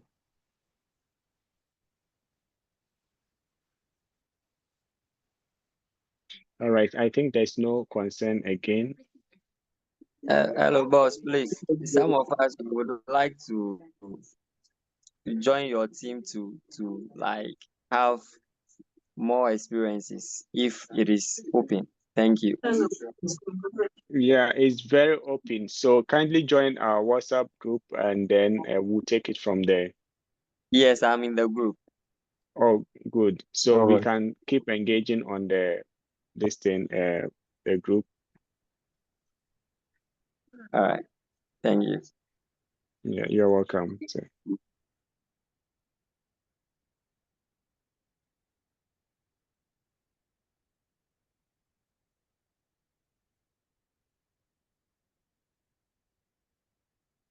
Macarius, can you continue since?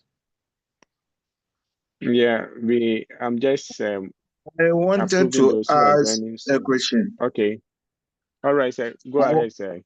I wanted to find out with the AI tools, if there will be particular ones, most of times some you have to upgrade to premium. You have some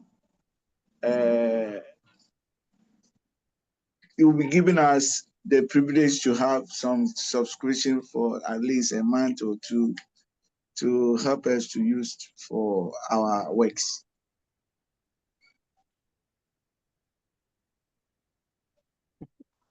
Sir, your question again, sir, please. I was asking the AI tools, there are a lot of them, like ChatGPT. You want to get the best of the usage, you need to get the premium. I'm asking That's true. the group will help members to have privilege to enjoy that package. All right. Currently we are in talks with OpenAI, that's the owners of ChatGPT. We are still engaging them, hoping we've gone far with them in this direction. It's something that we are trying to bring down to Ghana and probably extend it to other parts of the continent. Matthew is in talks with them, and the feedback is positive. But I think recently there was a break in communication after some sanctions by Trump. But I think now everything is cool, and then we have continued the engagement. So everything that will come out of that will be communicated on the WhatsApp platform. We are really working to get something like that where you can have free access. But if you think you want to start using it now, it may be quite expensive at your end. So what you can do is that you can team up with about 5 people or so and get a common email address and probably contribute some small amounts, very small, depending on how many people are coming together, and then subscribe and share the login details among yourselves. That's the email address and the password. And trust me, if you are many, you can even be paying as low as 20 cedis or even 10 cedis. In my institution here, the lecturers, I have a lot of them come together, and we have subscribed to some of these tools. And coming together in that number, it reduces the cost. Sometimes you are even paying as little as 20 cedis for a subscription so that you can have access to the premium version. So this is also a suggestion, Doug. I don't know how helpful that is. Thank you so much. Yeah, it's very helpful. Thank you so much. You're welcome, Doug. Genevieve, is your hand up? Do you want to come Yeah, in? yeah, good evening. All right. Good evening, Genevieve. I actually joined late today. I wanted to ask a question initially about the prompting. I have a way of prompting and I wanted to know whether it's right. Normally, I go to Google Scholar, download the articles, then I use the reference manager to generate the references. Then I copy the references to any of the AI, then I'll paste it there, command it to write what I want for me. Is it right? That's very interesting. I will leave this one open. Any views from any of Materials? the participants? I think we all have our ways of doing. Okay, very good, Dr. Kwashi. I would like to ask a follow-up question for a deeper perspective. Good. So Genevieve, please, when you do that, what is your next move? So let me put it this way. Assuming I want an abstract, I'm writing my research proposal, then I want the abstract. I go around my topic, then download the articles, use my reference manager. Then I'll go copy the references, then paste it so that I don't make it open for the AI to go around searching for data for me. I limit it to what I have kept in the references to exploit those references and write out my abstract for me. Is it right? All right. So it's fine for you to get AI to develop content for you. It's fine. You have some idea of what you want the AI to do and all that. I will suggest that you would rather want to use Sciencebase, which we talked about yesterday. In Sciencebase, you could upload the entire document and then get it to analyze it for you. But I think you are looking at tapping on somebody's work to write your work. Yeah. If tapping on somebody's work to write your work, you need to really look at ethical implications. You would rather want to credit somebody's work which aligns with what you are thinking or what you want to write. So if you put somebody's work and try to generate something out of it to make it your own, academic integrity is likely to be compromised if that is the case. But if I have an idea and then I want the AI to make it better and give credit to the components that I saw somewhere in Google Scholar, then the right citation or the right referencing will be done and the credit will be given to Caesar where it belongs to Caesar. So you need to tell yourself that I want to write something, but I also want to give credit to where credit belongs, so that you not instead ask the AI to write from somebody's work to seemingly make it look like it is your work, but rather you write something, improve it, and let the AI give accurate reference to, or AI can summarize the content of that person and give it to you, and then you can write what you feel that it aligns with your thinking, and you give the actual citation to. So I think it would be best if you want the AI to summarize people's work for you, get ideas. That Mr. is fine. Dr. Fashi, what I Yeah. mean is, assuming I'm writing literature review, then I download the various articles, then instead of now sending it to Sciencebase to summarize this thing for me, I just use my reference manager to generate the references. Then I will copy the references to chat, then command chat to use the references above to do my literature review. Instead of you commanding chat to get a literature review for you, and it will go out exploring things that you might not even need out of content for you.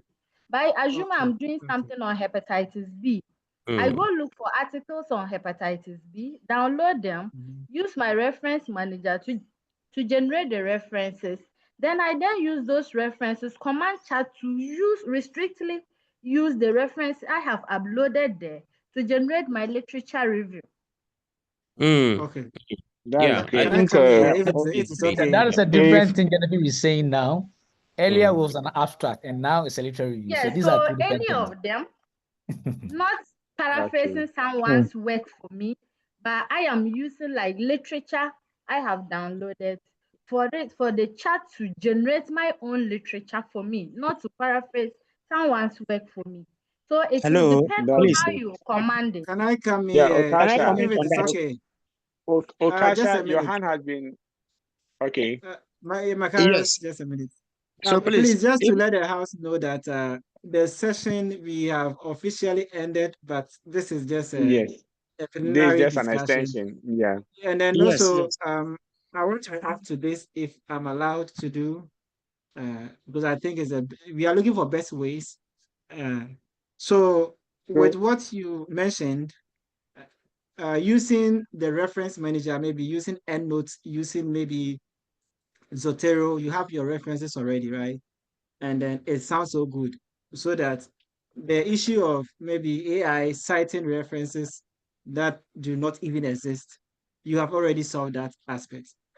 But the challenge, what I wanted to find out is, how do you do it? Do you only copy the references, or do you annotate them? You have annotation where maybe you have read the paper, you yourself are taking one or two aspects of the paper sessions, and then you put in the references. That way, it can write it. We have even seen researchers come in and tell you that in order not to be taught by the use of AI, it is better you use your own annotation and references. And I've shared the tool with you, Notebook LM. It's one of the tools that you can use to do that. It will give you the summary from the test. If not, AI, ChatGPT will cite someone and mention something against it. It will mention a statistic of somebody's work, saying that the references that you have inputted is the one that wrote it.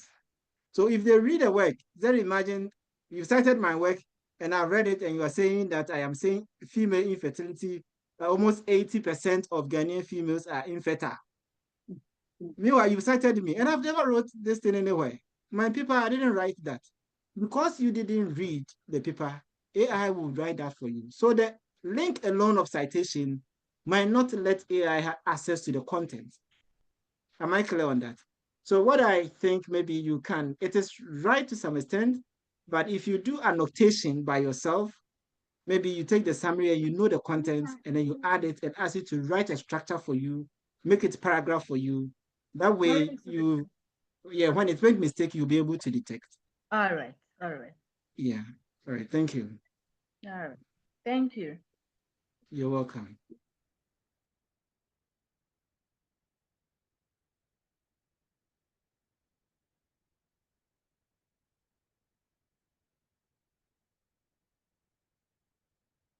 Dr. Chere.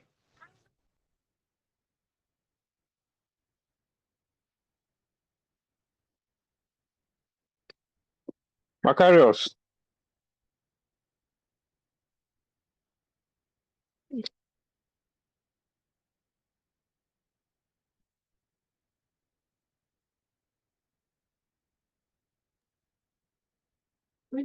I don't know if there I is no think other it's a question. hand up.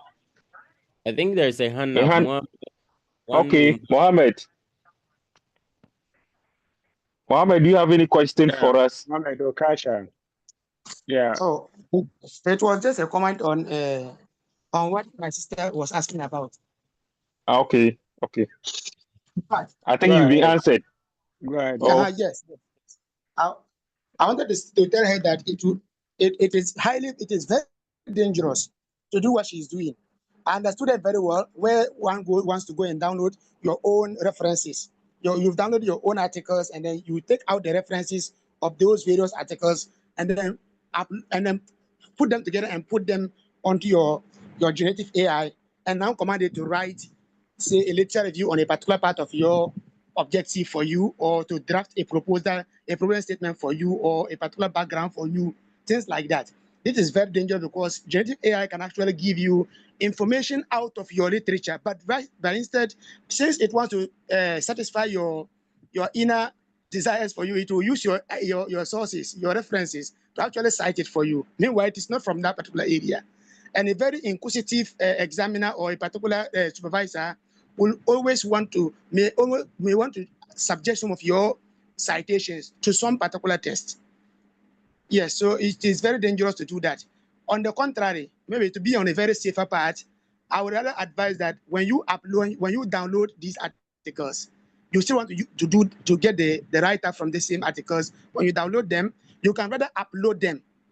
Even if you see the free version, some of them they give you some limit of how many articles or papers can you admit. I mean, can you upload? How many files can you upload or attach at a time?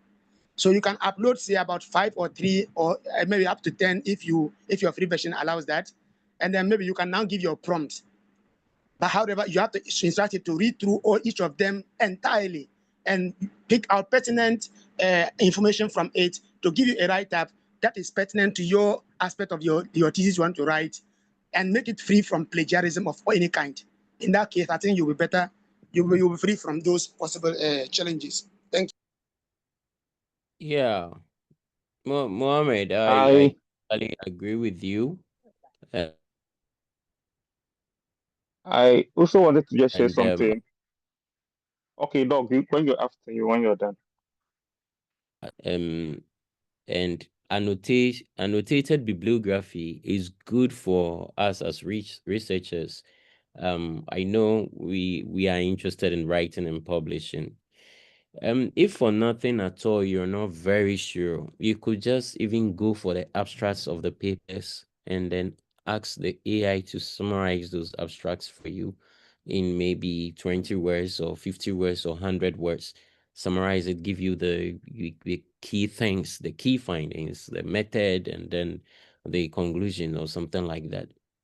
Then you are very sure of that content. So if you have a pool of annotated bibliographies, you could now copy that and then now ask AI to give you the gaps and what possible sort of new studies that you can do in those areas. That would be very best than going with the links and then asking it to write. They will hallucinate most definitely to satisfy your desires, just as our brother just mentioned. So we are guided by ethical implications when we are writing. The ethical implications, very, very, very important. The other day I had a colleague and we were sort of back and forth. And I'm so happy Matthew mentioned something today. And then he's like, somebody who you prompt all right. I also prompt, and then we have different responses. The truth of the matter is that the AI is learning from your type of prompts. If your prompt is so basic, it's not detailed, AI will always give you something according to your level of prompting. But if you are more critical, you are more conscious of context, more conscious of refinement, you prompt and the kind of feedback you get, it will be a top notch. Even with that, we are saying that the response is not 100%, and you as a human will need to analyze the outcome and make sure that you own whatever you are taking from the AI and you be responsible for it. That is the bottom line of the conversation with the use of Gen AI. And I think we just have to be conscious of the ethical implications all the time when we are using these tools.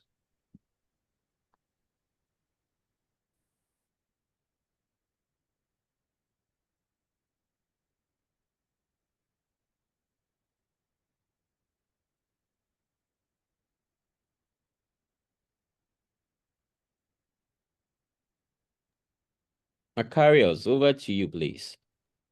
All right. Bismarck. Yeah. Yeah, kindly come in. Oh, yes. I just wanted to also share an experience, and that has to do with the way we also prompt. Relating to the question our sister asked.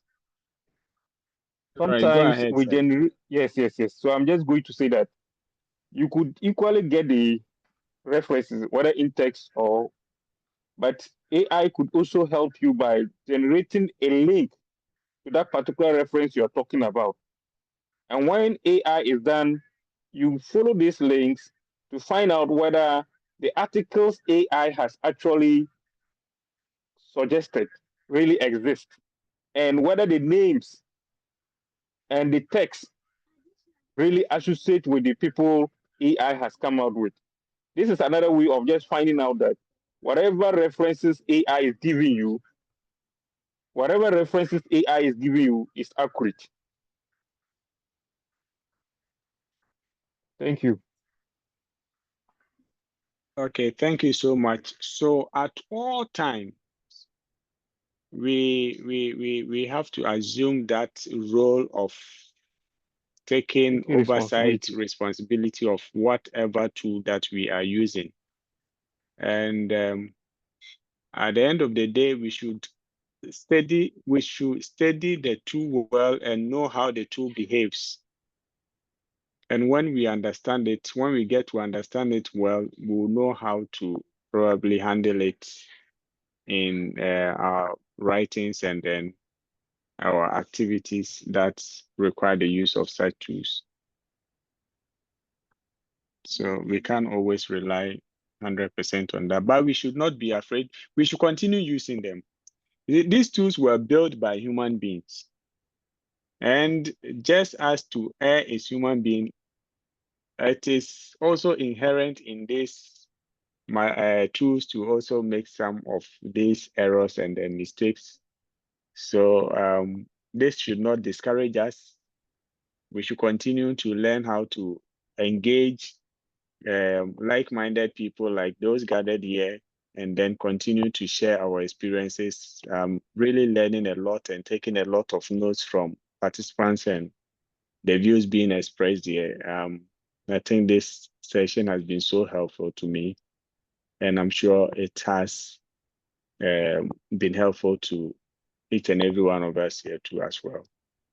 If there is no further comment or no other thing to talk about, I think we can exit and attend to other equally important business because we still have some hours in the day.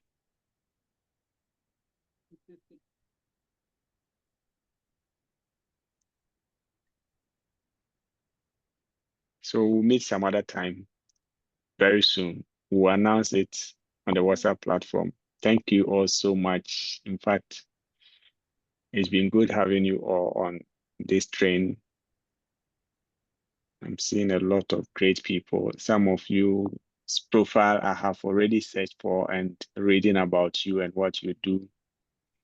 At the right time, we'll be knocking at your doors and then seeking your support for planning such activities. In fact, a lot of great people. Yeah.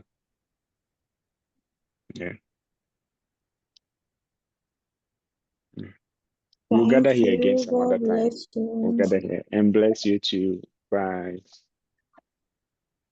Bye-bye. Bye.